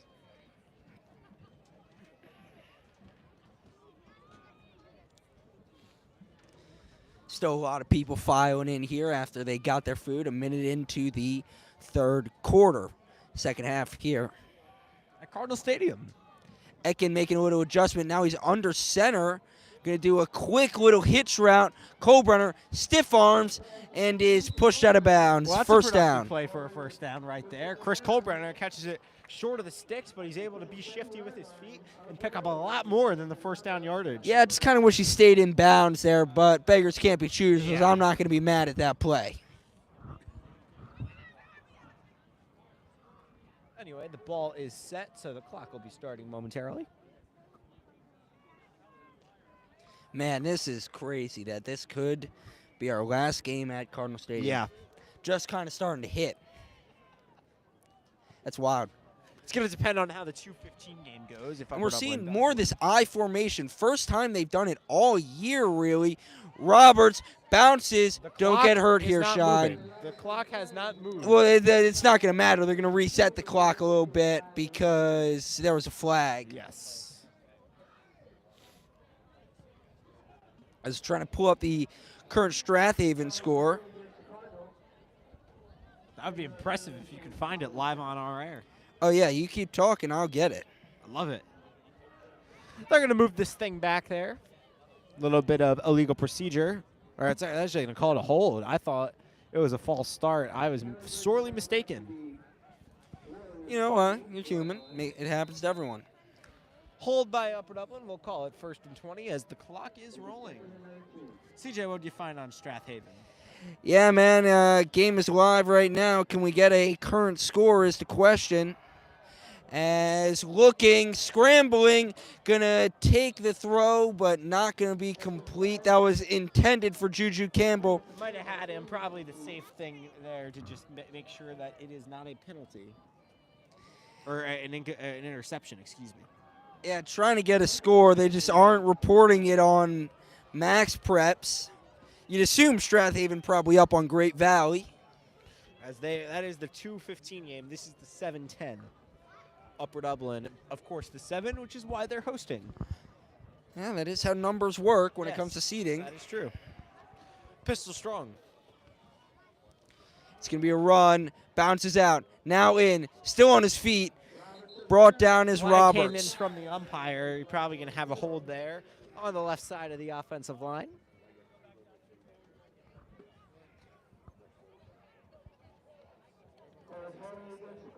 Another holding call as Upper Dublin is back.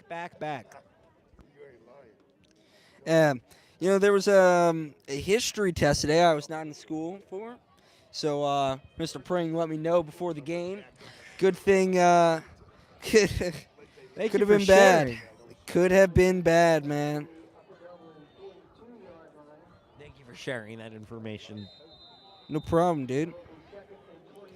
So if Upper Dublin wins and Strathaven wins, which Strathaven is the 2 seed, they play at Strathaven. If Great Valley wins, they play home against Great Valley, although the probability of that is slim to none, most would say. Take care against Methacton here first. As Roberts going to carry on the power, trying to get as much as he can on a 2nd and 29. Yeah. Good for Upper Dublin, just trying to take clock off before they're probably going to end up punting. Definitely the mature move by the Upper Dublin offense. Run the ball twice, punt away, play defense. As the clock continues to tick. CJ still looking for a score in the Strathaven. Okay, we got it. It is 35-0 at halftime. Strathaven is up. There you go. So not a very tight one there. Once again, 35-0. Was the halftime score? 35-0. Free rusher. Ball gets tipped at the line. It was a screen pass intended for Campbell. Like the play there on 3rd down. Either way, it seems like Upper Dublin will be on their way to a punt here. That's a big stop here on the first possession by Upper Dublin was able to move the ball, but Methacton. Methacton, they were able to capitalize on some sloppy UD penalties, and they're going to get the ball back with a chance here. 3 men back to block. 2 gunners lined up for Upper Dublin. Kick is off, and it is true. A little bit of a saucer, and if it hits off of a Methacton player, he's able to fall on it, but that could have been bad. That could have been catastrophic right there. Just doesn't know where the ball comes down, but the Warriors come out after they recover it. And feels like an important drive here for them. Yeah, man. And you just, you're escaped, but you cannot keep making costly mistakes. A kickoff return fumble right there, almost giving it away. A dropped touchdown in the end zone. They have a gun in their hand, and instead of aiming it forward, they are aiming it down directly at their foot. Couldn't have said it better myself. Running the ball here up the middle. Puna good old Plaxico Burris. No. I know all about that, CJ. He won the Super Bowl before that. That's all that matters.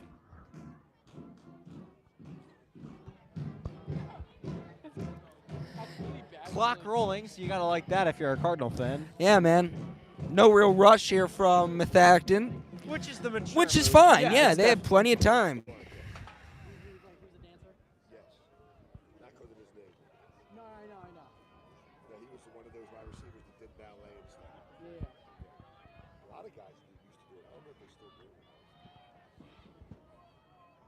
Here's 2nd and 5.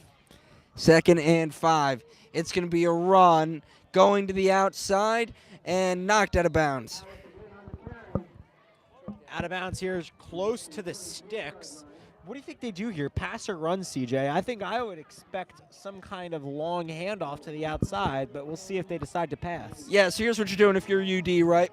You're going to stack defenders on the left side and trust your big guys on the right side, because I'm expecting that rollout to the right side if we get a pass. Totally agreed. But they now line up 2 wide receivers on the left side. Definitely changes the calculation. Yeah, so we're going to have to recrunch the numbers on that one. It is just going to be a run. And it's a big run down the field at the 50. 1 man to beat at the 35, 30.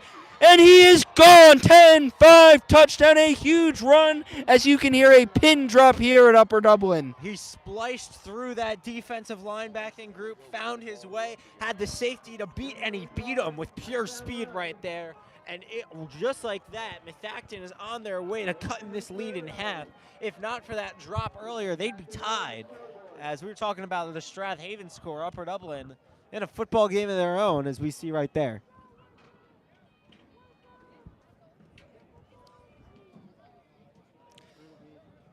So a weird formation. It looks like they're trying a 2-point conversion. No. They're okay. just trying to get motion on Upper Dublin, so they're a little discombobulated. Interesting. You see it on kickoffs. Colorado does that in college. Yeah, all you're trying to do there. Whoa. Did that find its way? Yeah. That went That was in. a line drive. Can we get an official That review thing on was that a one? I thought it line went drive. under the post. But a frozen rope right to the shortstop. If it works, it works. I don't understand how that wasn't like blocked. I mean, if you're the left side judge on that one, I don't know how you know it went in after you ducked under it.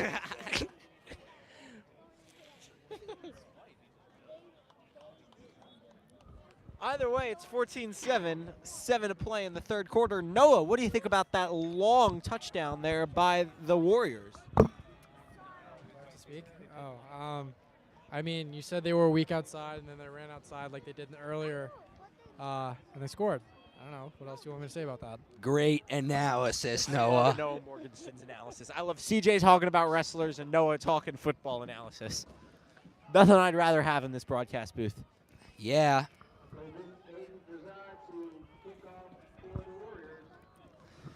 Interested to see the kickoff now. Yeah. Seems like it'll be normal. Shall I analyze the kickoff? Noah, call this kickoff. He kicks it off. It is a very shallow kick. 26 is returning it, and we're still going. And there he's go. Brought down. He is brought down. What is it? 37-yard line. Morgensen yeah. does it all, doesn't Yes. he? It's a great job there, Noah. Play-by-play. Yes. First place. It's an inside joke. We apologize that went out on our air because I had nothing to do with that. We don't apologize. 14. We refuse to bend the knee. The king of the north. I think it's we're not gonna lose. We're not. No. Stop. QB power here in the Wildcat form. And you're just going to get a solid little carry 4 or 5 yards right there. Going to Can't be take it on upset with first down that. every Shine single Roberts takes day of the direct week. Snap. Hey, Jake, how about you let me finish calling the play-by-play there before you start just chiming in on my airtime? Can I say shine? Yeah, you're replaceable here, Jake. Oh, am I? Yeah, you're dispensable. Can I say Nice, shine? nice route there by Shine Roberts there. Takes the direct snap. Does a nice job with it. Able to get up there. Puts his head down. Comes up with what he can. I'm just kidding, Jake. I could never replace you. Clearly. Okay, don't get cocky. Braxton? Question mark? Ben Wilkins? Question mark? Yeah, call up Ben Wilkins. Have him do a little flu game.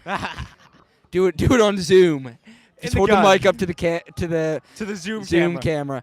As it's going to be a run up the gut, bouncing outside Roberts, first down. Yep, Roberts able to cut it up there. Finds his way forward. And now And a we flag. get a flag after the play, well after the play. We'll see what that is. See, the flag is on. It came in from the umpire, so that usually indicates offense. But that was well after the play was over.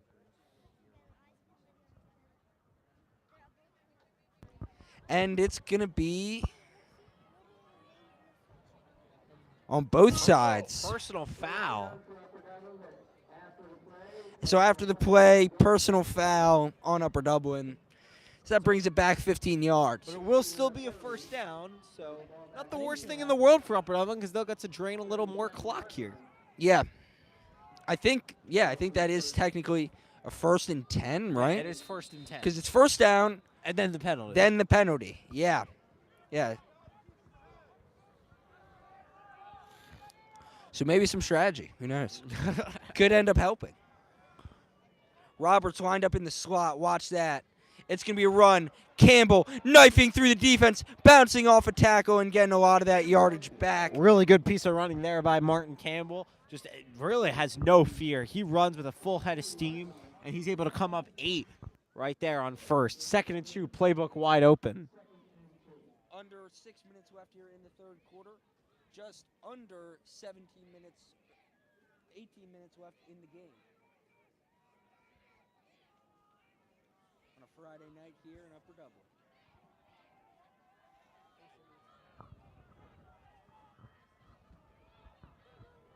46-degree night. Clear skies. Etkin, QB power as he gets brought down. I will say very respectfully. They know it's the quarterback, not going to try to hit him too hard. Yes. And that spot is going to be just shy, so we'll call it 3rd and 1. Oh, moving the spot.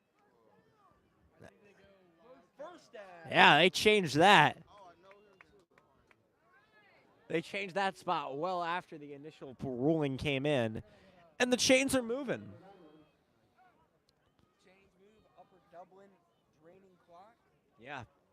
Sometimes I wish that these games were like Madden, and instead of having to actually sit through the whole 40 seconds after the end of the play call, Turn shoe clock on. just zooms down. Turn shoe clock on. That's a new one. Yeah, man. That'd be nice. As it's going to be run right up the gut. Roberts, first down. You know, Jake did a Madden franchise. After 4 years, just won a Super Bowl with the Rams. I'm pretty sure that qualifies me to be a head coach. CJ, you've been saying that Madden's better than it's been the last decade. I have not. People are telling me, Harrison, a good friend of mine, says, yeah, it's better than it's been in the last decade. I think I might have to just see. Give it a shot. It's legitimate. Is it perfect? No, but it is better. It's better than it's The only been. thing I have an issue with is the game plan stuff. I think it's a little cheesy, but it is what it is. But Honestly, the fall Madden had from its true glory days, like Madden 08 with Vince Young on the cover on the PlayStation 2, that, in my opinion, is the best Madden ever. it's going to be another run for Campbell, and they are letting Yep. the Jew loose. I have no idea what to say to that. But Martin Campbell, with a head of steam there, puts his shoulder in somebody and comes up with some extra yardage. If there were ever a call to bring the quote board back on, I think it'd be that one. It's because his name is Jew. People call him Juju, Martin, Jew. That's all it meant. I'm sorry. Gosh. On a brighter note, Madden 2016, kind of underrated. Okay. You were a big aggressive catch guy, weren't you, Noah? Dude, I love Madden. Oh, might have gotten a jump right there, and they do. Last night at 9:30 a.m. tomorrow morning. I don't know if they do that in high school. 1st and 5. I had done so good all season with my words. So good. Dude, you're making it a bigger deal than me. Oh, that's annoying. No, I was just on a run, man. It's okay, though. It is what it is. Run. Roberts up the gut. He's still going. Didn't know if he'd get tripped up, but Roberts is gone, and that is a touchdown, Cardinals. No trip up there by CJ Ambrose. What a nice piece of running there by Roberts, and that touchdown comes all the way back. Upper Dublin up 2 scores with 2:42 to play in the 3rd.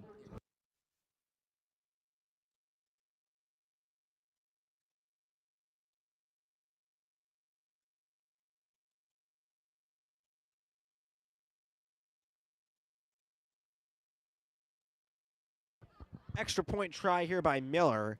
He missed a field goal from 45 earlier, but he was good on both of his extra points, and now his 3rd. No, he spelled J-U.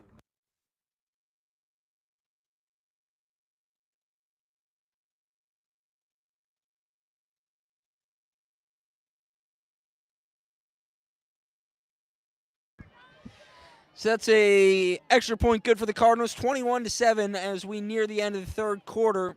Methacton going to need a quick response. They've really had 2 big opportunities on offense. One of them they hit on.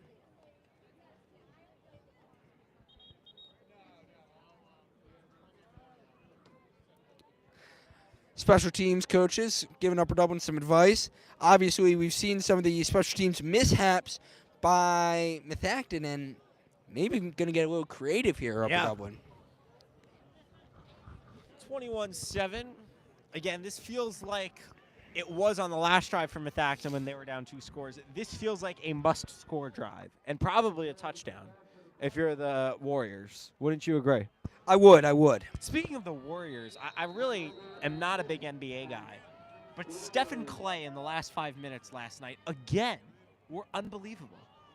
I mean, they are the most underappreciated two basketball players in history, and they get plenty of appreciation. Yeah, line drive kick right there by Miller.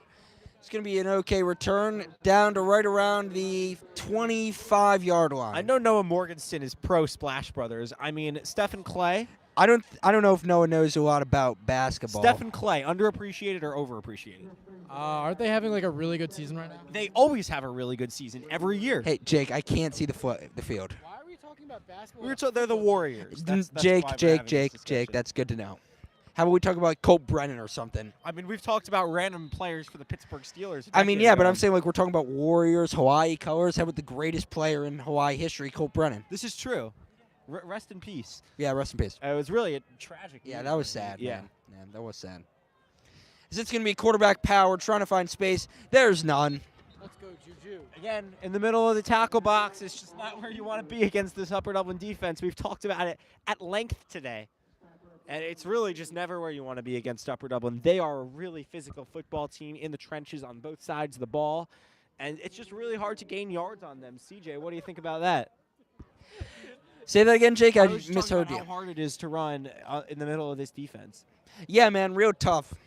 Especially when you got the Julius. Anywho, Second and 11. Did you hear what I said? CJ and Noah are whispering like 11-year-old girls. well, you know, we don't have like Or an old married couple. one of the walkies, two. so I mean, I don't know. That was thrown into double coverage, tipped up. I don't know why you have to find an issue in me and Noah just having communication silently. Noah would like to speak to the microphone. Yeah. What do you want to say, Noah? That was a design play. The quarterback would not look to his second read because it's designed to throw that first guy, and he's going to throw it regardless if there's a person or not. That's so true. That's why he threw it directly to Eric Berman. Although he didn't catch it, it was a very well contested pass. Noah, that was really smart right there. Smartest thing you've said on Sounded air. like an absolute football mastermind. Football savant, quite frankly. I might not be a ginger. I know football. 3rd and 11. And he's rolling. rolling, firing, short. I may not be a smart man, Jenny, but I know what football is. That was kind of a, well, somewhere down the field is 7. He's somewhere down there. CJ, I'm just I gonna appreciate throw your it Tom Hanks impression live on our air. I thought that was No, solid. Noah said it, and then I just copied it for You just to brought it live. Yeah, I brought it to life. Yeah. Noah standing up. Looks like he wants to leave, but I drove here, so Yeah, he's not he's going stuck. anywhere. I would like to say my feet are freezing. Well, you know, that's why what you got to do is cold night like this, you got to wear 2 pairs of socks. Warmers. All right, here's the punt. As that Cole punt Brunner is just- taken in. It's just not your job, Jake. Jake, you're the color guy. I'm the play-by-play. CJ, you're the one playing footsies with Noah over there. What do you mean? Our feet are just not touching. That's just objectively wrong. That sounds like someone who was playing footsies would say that. Hey, No, Jake. it doesn't. Hey, Jake, you're not that guy, pal. You're not that guy. Remember this playoff game that we're paying money to broadcast? So how about we focus up here a little bit, boys? And that's a big thank you. Now that I brought that up. Yeah, that's a Actually, good point. awesome job by the Upper Dublin athletic department. Mr. Highland, thank you so much for allowing us to broadcast this Really game helpful. live. Yeah, it's amazing. Thank you. As it's going to be a pass. Colbrenner pumps, running away now, and there's a lot of open field. Chris Colbrenner turned what could have been a broken play into a first down. With a lot of football IQ, I clearly the play design is for And what he also did, too, is while he was rolling to his right, he pumped to Yeah. freeze the defender again and was able to pick up more yardage. Really nice football IQ there by Chris Colbrenner. He's going to get rewarded with a first down. You ever see the clips of, like, guys running the first base and, like, first baseman has the ball trying to tag him? Yeah. And he does, like, a pump fake like basketball. It's like how I play basketball. I fake to nobody and just run. So, first down and 10 here. Under a minute 30 left in the third quarter.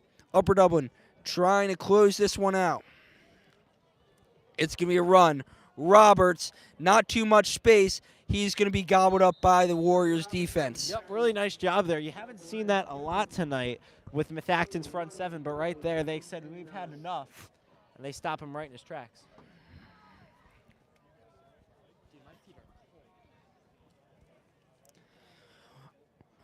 As under a minute here, Noah's feet are cold. We do have blankets. He can use them. He's just choosing not to. It's a bizarre choice. Wrap my feet around with a blanket? No, you just put the blanket on your lap, let it drape down, covers your feet. CJ speaking from experience on that one. I mean, done yeah, a lot I of these have football games. have one on right now, as it's going to be play action. Etkin fires, wide open, first down, and more. And that is a very nice pitch and catch there. Etkin hits him in stride. First down, chains moving.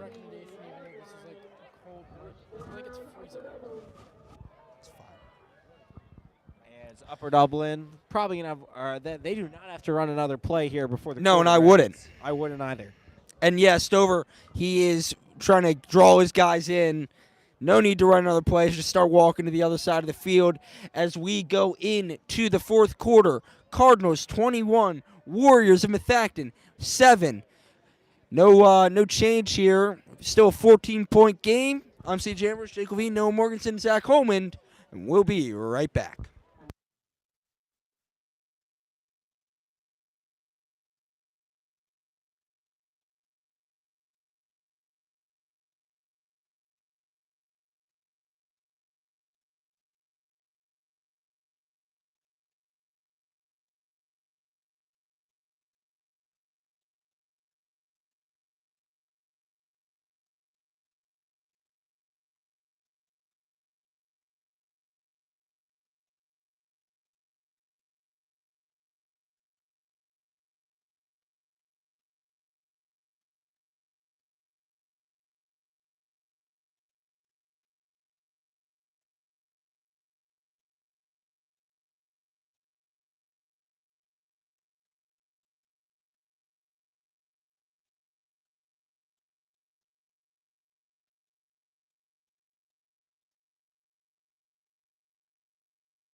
Back now, fourth quarter, I formation.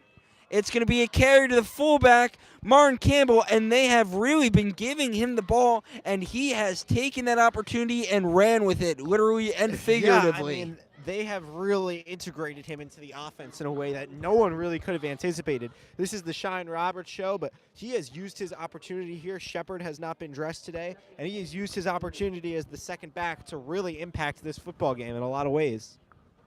What is the integral?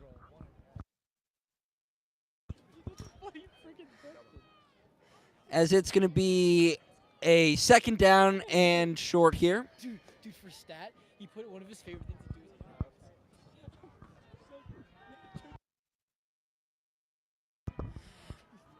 We're in the pistol now. Run right up the middle. Still on his feet and brought down right around the 4-yard line is Shine Roberts. Nice piece of running there by Roberts, as he is going to get the sticks out of here as it's first and goal. Shine Roberts with a full head of steam for the first. First down for the Cards. This has been an extended drive here now by Upper Dublin. Running the ball, throwing the ball. They have done it all on this drive to probably put together what they feel like is a put-away drive for this complexion of this football game. What did you say, CJ? I would say so. Potter Ruddle getting in some long snapper duty right now. It's Rudel, not Ruddle. Rudel, my mistake. Run. Colebrenner into the end zone for his second time today. And the offensive line, it was the story on the first drive, and it's the story here in the fourth quarter, creating the running lanes. Chris Colebrenner taking advantage of them basically on the identical play from what they scored their first touchdown on, and Upper Dublin goes up 3 scores. Matt Miller on for his 4th extra point try tonight. 10:52 to play in this playoff game. Methacton, their season fully on the ropes at this point, as the score is 28-7. Upper Dublin on top. Fourth quarter, 11 minutes to play. We'll be back after this.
The kick is off. Here we are. Big. Oh, another muff punt or a kickoff. And there's going to be barely any yardage gain, but a big drive here from Methacton, as I was about to say. But it's going to be started a little backed up. Yep, not the way you want to start a big drive like that for sure. As this is gone from a you probably have to score drive to a you must score drive, and you must score a touchdown. Yeah. Let's get a check on the Strathaven score, would you? Yeah, man, trying my best here. I don't see anything. The Strathaven Garnet Valley score, you got anything for me? I do not. All Upper Dublin can control is what's going on right here at Cardinal Stadium as the quarterback rolls out. And it's going to be behind his receiver. Incomplete there, second down. So second down. Upper Dublin now found their way into the end zone in every quarter of this one. 7-7, 7-7. They have been balanced. They have scored basically all game. Played a pretty good complete game so far out of the Cardinals. You have to be happy with what you've seen. Second down to go. Second down and 10 to go, that is. Upper Dublin student section is starting to clear out. Less bodies than there were to start. Pressure towards the quarterback. Howarth just going to take off, get what he can get some helmet to helmet. That was a big hit. Pads on helmets, helmets on helmets. That was some helmet to helmet right there. Not intentional. No, I mean, no foul. It just happens in football sometimes. It happens. Yeah, don't want it. Sometimes you can't avoid it. It's like taxes. There's a lot we could say to that. Yeah. Some people do avoid them. Tell me who. Miss a field goal? The extra point? No. Why is it 27? Yeah. We have 4 touchdowns. It should be 28. Yeah. Why is it? Zach, did we miss a field goal? Here we go. Third down and 4. Rolling out, looking, firing, Howarth, and it is caught. First down.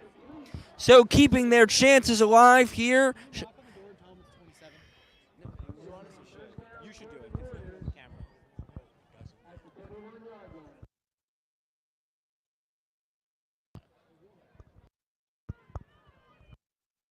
Chains moving here.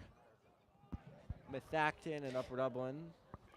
And Methacton, they are driving here, but time is not on their side as we are down to 10 minutes left here in the football game. They're going to come out, spread formation, 4 wide receivers, 1 running back to the bottom of your screen. Upper Dublin pressing up, showing pure man coverage, single high safety. Changing it up there. Second high safety came in. Pressure coming, but that opens up a lot of green grass. Howarth turns on the Jets. He's down the field to the 20. Trying to make Colbrenner miss. He can't, but he is going to be wrapped up right before the end zone. A huge play. Absolutely gargantuan play for the complexion of this one. As the camera shifts down to the right, we would like to point out that this scoreboard reads 27-7. That is inaccurate. The correct score is 28-7. We don't know why the scoreboard does read that, but just for your information, anyone watching at home, the score is 28-7. Either way, a massive play there. The quarterback saw a lot of green turf, and he took off, and he was fast all the way down inside the 5, and now we got whistles and a timeout. Charge towards Upper Dublin.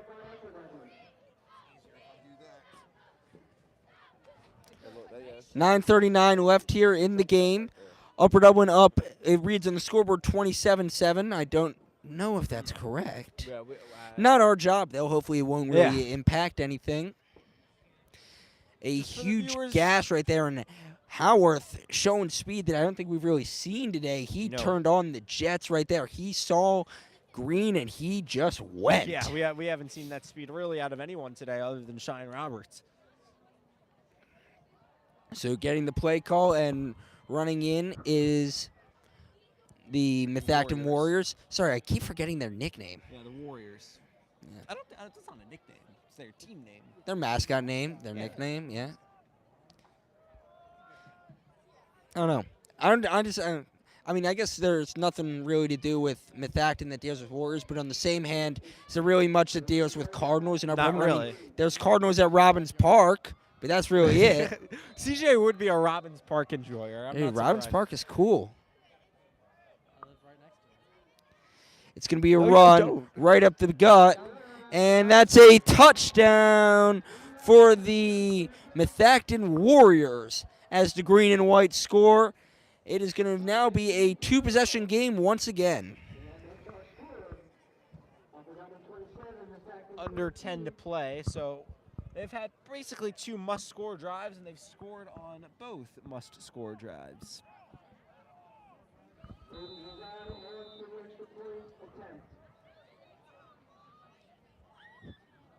Extra point attempt. This could be interesting. We saw a line drive go in last time. Kick is up, and once again a liner, but this one a little more sure. 28-14. Scoreboard reads 27. The correct mark is 28. We will see if that impacts anything. I think it's 20. I think it's 27. I think it is 27. I think there was a mixed extra point in there. Jake, can you fill some airtime right now as I type something? Sure. I mean, as I just said to Noah before, Methacton has had 2 drives where they have needed to score, and they've scored on both of those. We must score on those drives. And that's impressive. Wouldn't you say so, Noah? Talk to me about that. I was going to say yes, and what do you think the Upper Dublin defense should do differently to prevent these long plays? I think they got to keep him inside the tackle box, which is something we've kind of talked about. Really, the 2 big plays for the Warriors have been outside in the run game, and I think if Upper Dublin keeps them hemmed in, their defense will be just fine. That was in the run game. Yeah, but it was an accidental one. Like, it was a pass play. Yeah, but you still have to contain. Yeah, I agree. The defensive ends got too undisciplined. They came too far down and then let up a huge gap in the middle, and we had no spies. So then the guy obviously ran to the left where there was nobody because all of our defenders were to the right side because it was a flood concept. And it's going to be an onside kick. Nobody has it. Still on the ground, and Methacton has the football. But I don't know if it went 10 yards. Yeah, they're going to say illegal touching.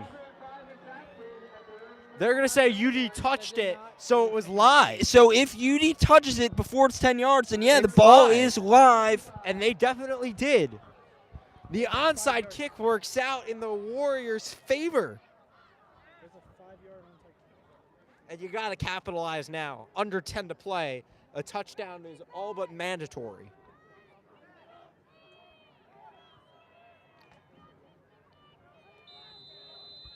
As here come the Warriors offense. So here comes the Warriors offense. Sudden change here.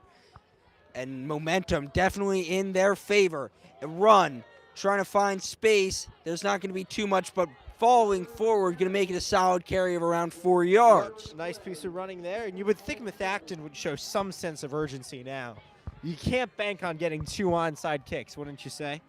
I would totally agree with that. You got to have urgency. You got to get one. By one, I mean you got to get a touchdown here. And you pretty much have to do it with more than, I'd say, 5:45 left on the clock. because you can't be making assumptions that you're going to get another onside kick, as you just alluded to. Absolutely not.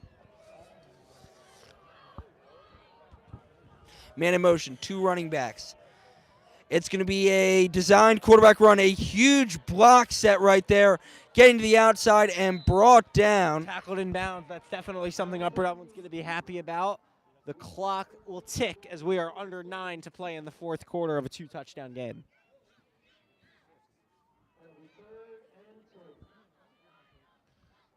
Third and 2 here. What kind of play call are you expecting, CJ, on 3rd and 2? 3rd and 2, I'm expecting they try to keep it on the ground, go to the outside. I think the quarterback's going to try to run this one. See. A lot of receivers in the set. Honestly, I wouldn't be surprised to see a screen pass right there. Just a little IU handoff, and that's going to be the first That's down. going to be enough. The IU handoff has not been at all fruitful. And you see what they've done, though, with Upper Dublin is they've just been punishing them running to the outside, and now that inside is really starting to open up of Upper Dublin. Yep, they have to have players on the outside because It's like boxing, man. You punch a guy to the body enough, eventually his head's going to be open, and vice versa. Applies in a lot of facets of the game, too. You run, eventually deep passes are going to be open. Methacton's offense has settled into a rhythm here in this second half as we're under 8 to play. It's going to be another handoff, trying to find space, but none of it's going to be there. Upper Dublin, Shine Roberts, are going to make the play. People forget he plays defense, too. He's one of the And not better. only does he play, he plays. Yeah, he's one of the better defenders for this Upper Dublin team from that outside linebacker position. Really often will make an impact in the run game, as you saw there. Methacton huddling up again. You have to think that they don't have all day here. Quarterback comes in to give the play. Howarth gives the play off pretty quickly to his team. And we're under 7 to play in this one. 7 left, under 7 left, excuse me. 6:57 to be exact. Man in motion. Howarth rolling out to his right. Fires to him. Short pass, incomplete. You have to think in some ways the incompletion is going to help him in the way that it stops the clock. But it makes this 3rd and 12, 3rd and 11 that much tougher. Dom Paone, he was the first one there in coverage. He obviously was dealing with some injury issues earlier this year, but he is now fully back and healthy. Yep. Jake now biting on his glove like a little kid biting on his shirt. It was in my way. I don't know. My finger was caught in the wrong. Oh, you're trying to loosen up your finger. Gotcha, Yeah, gotcha. I was trying to fix it. No, that It makes wasn't sense. so easy. Yep. It's going to be a pass. Deep shot. Vertical. Got him caught. Really pretty football there out of the quarterback. He put that thing on him. On the back shoulder, too. And Methacton is down inside the 10.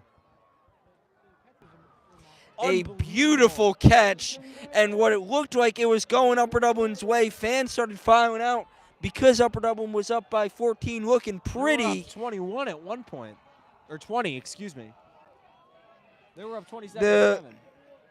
Was it 27-7? Yeah. Yeah, you're They right. scored a touchdown and got the outside kick. You're right. Or 28-7. What looked like a real comfortable game now looks very tight as he is into the end zone. Momentum, it changes quickly in this game. You know that. Yeah, and you get the extra point here. It's a 6-point game. And that's big, too, because touchdown extra point gives you the lead. We've been talking about the extra point. Again, we believe the score is 28-20, about to be 28-21 pending the PAT. I think it's 27. Which touchdown did Matt Miller miss? I think it was the most recent. I think so. We'll go back and watch the film. Hopefully that won't mean much. Well, now it means less as that's blocked. And again, you just keep kicking those low liners. Eventually they're going to stop. They're going to stop rushing and just jump straight up. And that's what Upper Dublin does.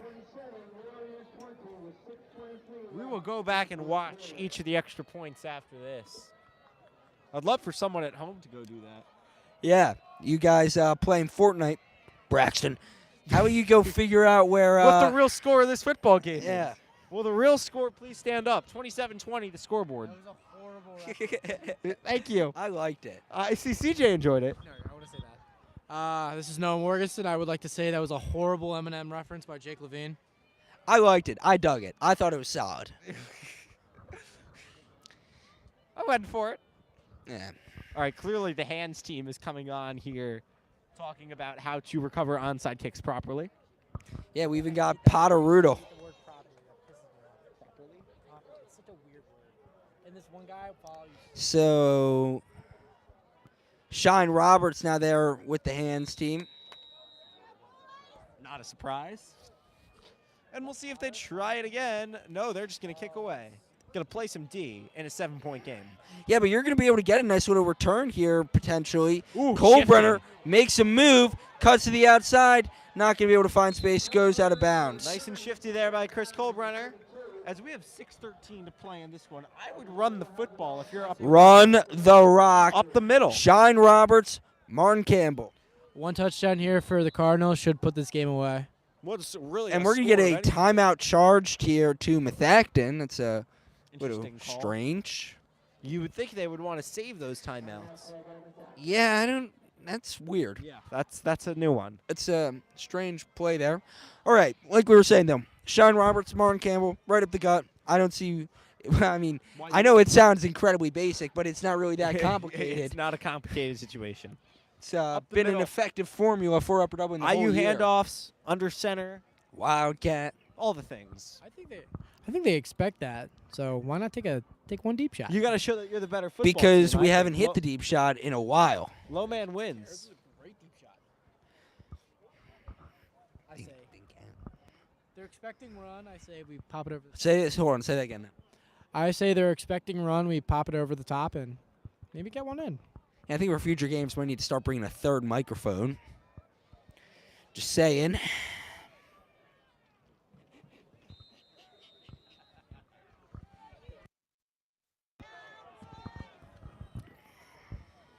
Here we go. And Wildcat Upper Dublin's formation. offense. Patience. And that's going to pay dividends. Shine Roberts, huge carry, running down the field. Nobody's going to be near him. Shine Roberts, you are amazing. Touchdown, Cardinals. Patience pays dividends. I couldn't have said it better myself. He waited for the hole to materialize. As soon as he did, he put his foot in the ground and he took it. And that's just incredible speed Yeah. right there. You're just going to wait, Gone. and then gone. Like you said, just firing off like a rocket. Very Le'Veon Bell at Michigan State in his early playing days with Pittsburgh. And Marcus Allen. Yeah. He's another one who did that. I mean, greatest college football player, Tavon Austin, did I that wouldn't call too. him that, but I sure. would. I would. You've watched the highlight reel. I've watched a lot of Tavon Austin. No, but you know what I'm saying. I know, The yes, highlight I'm reel. aware. That The one's kick is good. up, and it is good. We do ask whoever's interested, if you would like to go back and review all of Matt Miller's extra points, there have now been 5.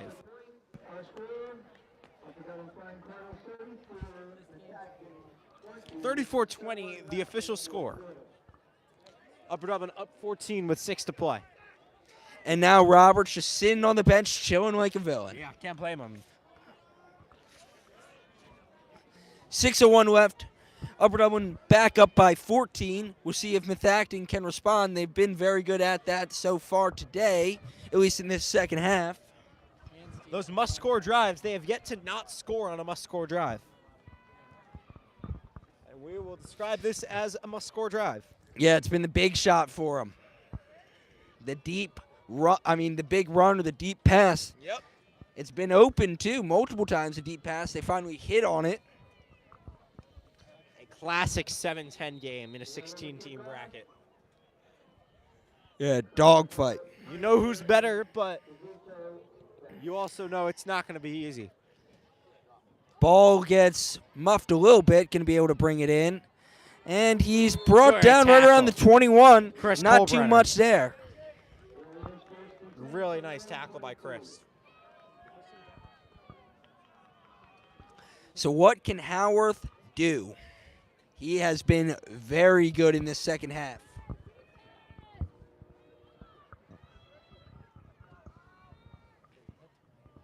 And yeah, so the fourth touchdown, we're just getting it in right now. Fourth touchdown was a missed extra point. Thank you.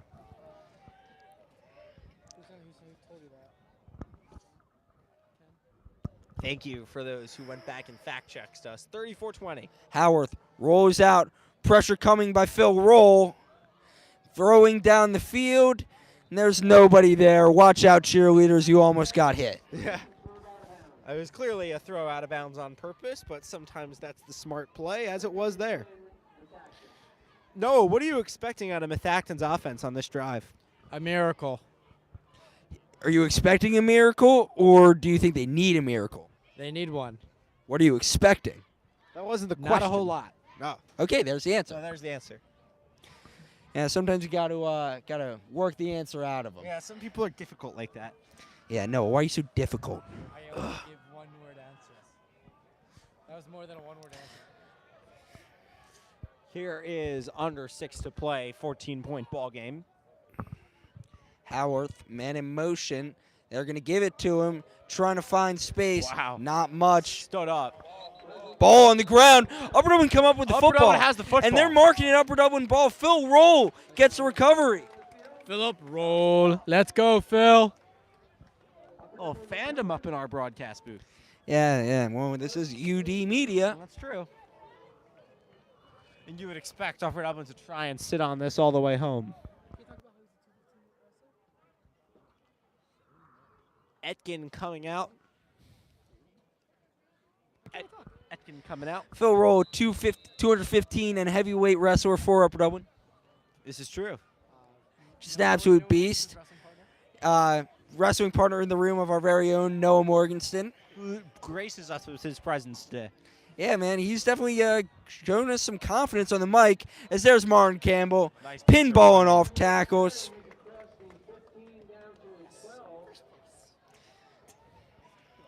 As Upper Dublin tries to rumble their way to a win here. You see Bishop Sycamore supposed to be playing a game again? That's hard to believe. I don't know how they're not blacklisted off of everything ever. Yeah, it's I don't know, man. It's Yeah. hard to believe. You ever see their documentary on Max? I didn't. Yeah, BS High is what it's called, which really funny name. Obviously, BS meaning Bishop Sycamore. Of course. But, yes. you know, maybe it could mean something else. I'm not here nor there. I wouldn't know.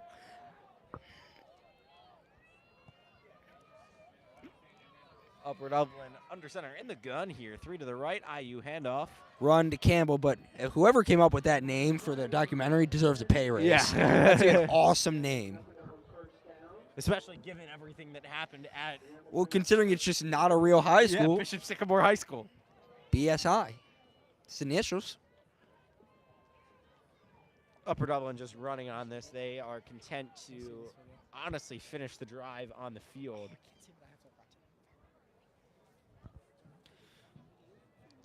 .430 left in the game. Etkin coming in, taking his sweet time, as you might expect. Inside the 10. First down here. Etkin in the IU formation. 3 to the right, 1 to the left. 3 wide receivers. Top of your screen. It's going to be a run to Martin Campbell.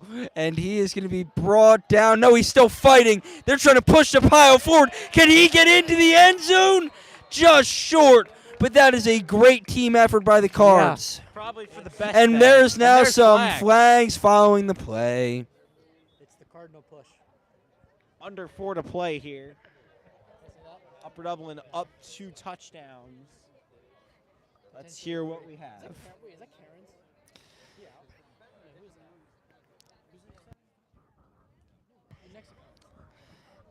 Trying to see the call. It looks like Karen's. It's not. Personal foul against Methacton is going to be the call. Is now moving But I even feel like closer. there's multiple. We'll see. I think they're just assessing some stuff. All right, yeah, so it looks like we're good. Personal foul against the Warriors. We'll make That it makes it a first first down and pretty much the 1-inch line. I would honestly, first down, what I would do is I would sit on this and then kick a field goal to make it a 3-score game. I would not look to score a touchdown. I would sit on the ball, kneel, drain 2 minutes, kick a field goal, and ice the game. That would be my plan here. What do you think about that, CJ? Yeah, man, take your time here. Take your time. No need to I'm rush. saying don't even try and score. I'm saying sit on the ball, take 2 minutes off the clock, kick a field goal, game over. We'll see what they do. Martin Campbell in the Wildcat. And he falls into the end zone. That's number 2 on the game for my man Juju. Not going to take my advice. There we go, brother. You can't be upset with a Him touchdown and Shine, either. great friends, obviously celebrating.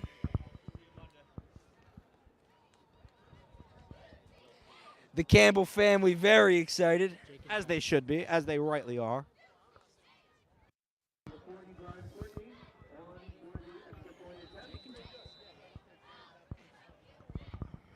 Brian Portney on for the extra point. Let's see BP. And it's muffed. That is not on Portney. That is a bad snap. That is a bad snap. No good. As they trot off. 40-20 our score. Upper Dublin up by 20. Doubling them up. Under 3:30 to go also. Under 3:30 left here in this football game. Upper Dublin now with 40 points. I feel like that just came out of nowhere. Yeah, I mean, they've basically been scoring comfortably the entire game. I mean, yeah, I guess so. I mean, that's what happens when you have Roberts just break off 50, 60-yard carries like they're nothing. CJ, any reflection on what might be probably more likely than not is our final game at Cardinals Yeah, let's Stadium? wait to the end of the game. Let's get here. Let's get to the final, and then we'll do our little heartfelt speech. Yes. I mean, you can do one if you want to right now. No, we'll wait. Who should go last? Should be the play-by-play guy? We'll see. We'll Yeah, see how we'll we see. feel. We'll see how it feels. Yeah.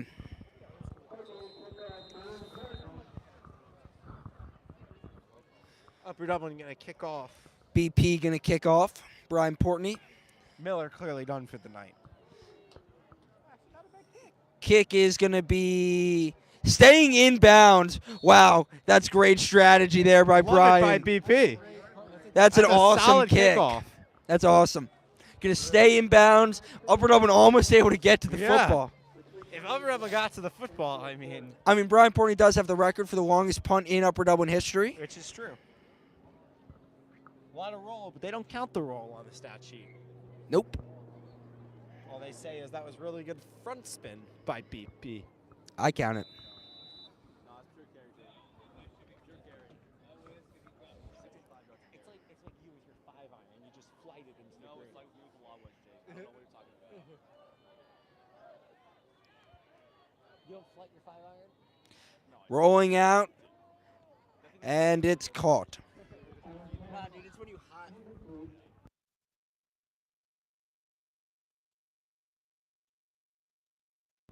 As CJ dropped his telephone, we are unsure if CJ's phone is okay. He'll go get that as it fell out of our press box. As Upper Dublin here going to take over on 1st and 10 after Brian's impressive kickoff. CJ working through. As here is the throw. Rolling to his right, down 20, just going to kind of toss that thing away. That might have been picked. He might have had that. They're going to call it incomplete. They're going to say did not get the foot down. As we'll find out if CJ's phone is okay.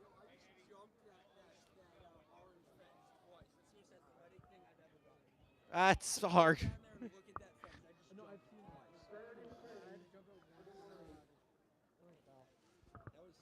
CJ, is your phone okay? Oh, it was your blanket. I thought your phone was with the blanket. Excuse me.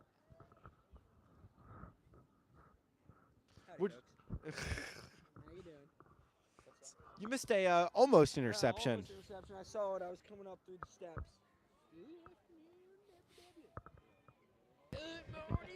So 3rd and 10, 3:16. Austin 3:16 means I just, Very few people are going to get that reference, but the ones that did are laughing so much right now. Austin 3:16. I would like to mention how Jake doesn't laugh, he cackles. He cracks up. This isn't true. I don't know You cackle. Am I cackling right now? No, you're kind of just talking in a weird voice where you're kind of like half laughing while talking, kind of like that. You know, you gotta put on a show for the people at home. Yeah. Thank goodness they can't see you. Because I'd make him turn that's off what the they say about screens. Noah. After Noah's haircut the other day. It was widowy a few hours ago. It was a widowy a few hours ago. Did we? Noah, what did you? Are you happy with how your haircut turned out? I got a buzz cut and I love it. It's a man, that's true. At least he's honest about it. Yeah. As he's gonna. Oh, get and he in. tries to pitch it back to his And own guy, and I think Upper Dublin I has think some fell football on it. Yeah. Upper Dublin football. So yeah, catch there, getting brought down, need the first down, trying to pitch it back. And not there. Not gonna work. There's a hitch and ladder or whatever. Cardinals Yeah, a gonna little take hook and over. lateral. Where did you get this buzz cuts on, Bo- Noah? Larry's, David Larry's down in Ambler. Recommend or no? Yeah, I would. Very nice guys. They we're love the not song. supposed to be giving ads during this. I call that an advertisement. I would say that's pretty much an ad. So thanks, but no thanks. Are we still partnered with Fireside? The school? Yeah. Absolutely. Again, let's just focus on the game, guys. Where's Gus Platt when you need him? Gus is probably at home. More than likely, I'd say. President of the senior class. I gotta love him. Upper Dublin probably going to try and sit on this thing as the backups are in. It's a run right up the gut. And Wow. that is just taking out some frustration as we get a woo by someone on the Methacton sideline. You are playing against backups, down by 20. Viewers, I apologize for your ears. That was bad. I apologize for my sanity because I'm the one who had to see that, and I saw the facial expression that went with it. Hey, Jake. Nice. I'm not quite sure what that means, but okay. 1:44 left here.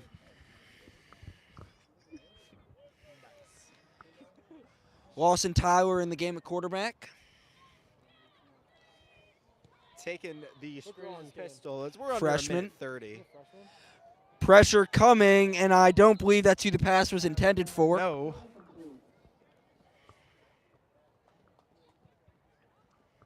A minute 27. It's third down. You would expect to see Upper Dublin run it. I'm surprised they even tried to throw it there. Still play? No. 3rd and 13. We'll see what Upper Dublin tries to do here.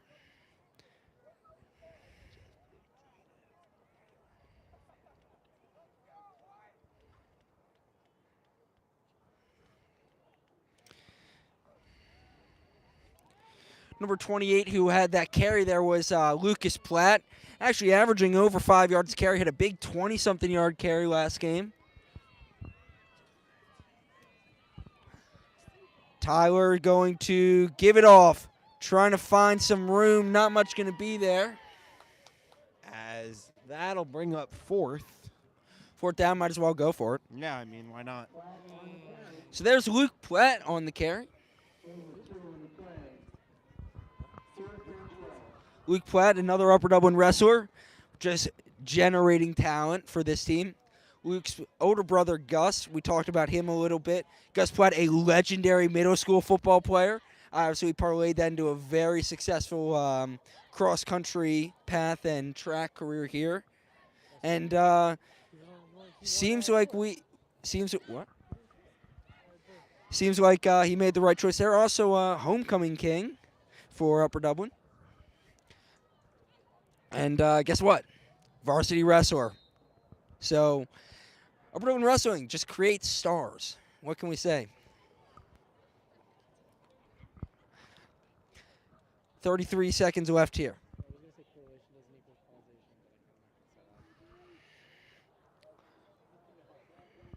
Jake, is there anything you'd like to say with your final game here at the Nest? I just noticed Likely we're on the final wrong microphones. Did we have a switch up there? I think we might have. We did. I don't know how we did that. So what? Yeah, because we have different audio levels. Yeah. Because I talk louder. All right, Jake. Is there anything you'd like to say? Honestly, it's hard to believe. It's been such a surreal experience with you guys, really since COVID, when no one was allowed in but us. Yeah, you started here sophomore year for you? Well, On- no, in the I club? was in here freshman year. I was Yeah. in here some of the later games when there were a few fans allowed, very few. I was with Azaraf and Stilla Birdie. That one day they told me on a Saturday morning, just come and see what we do. And that's how I got involved here. So my time at Broadcasting Club started with the football program at this building when no one was here. And it seems like it'll end in a similar way.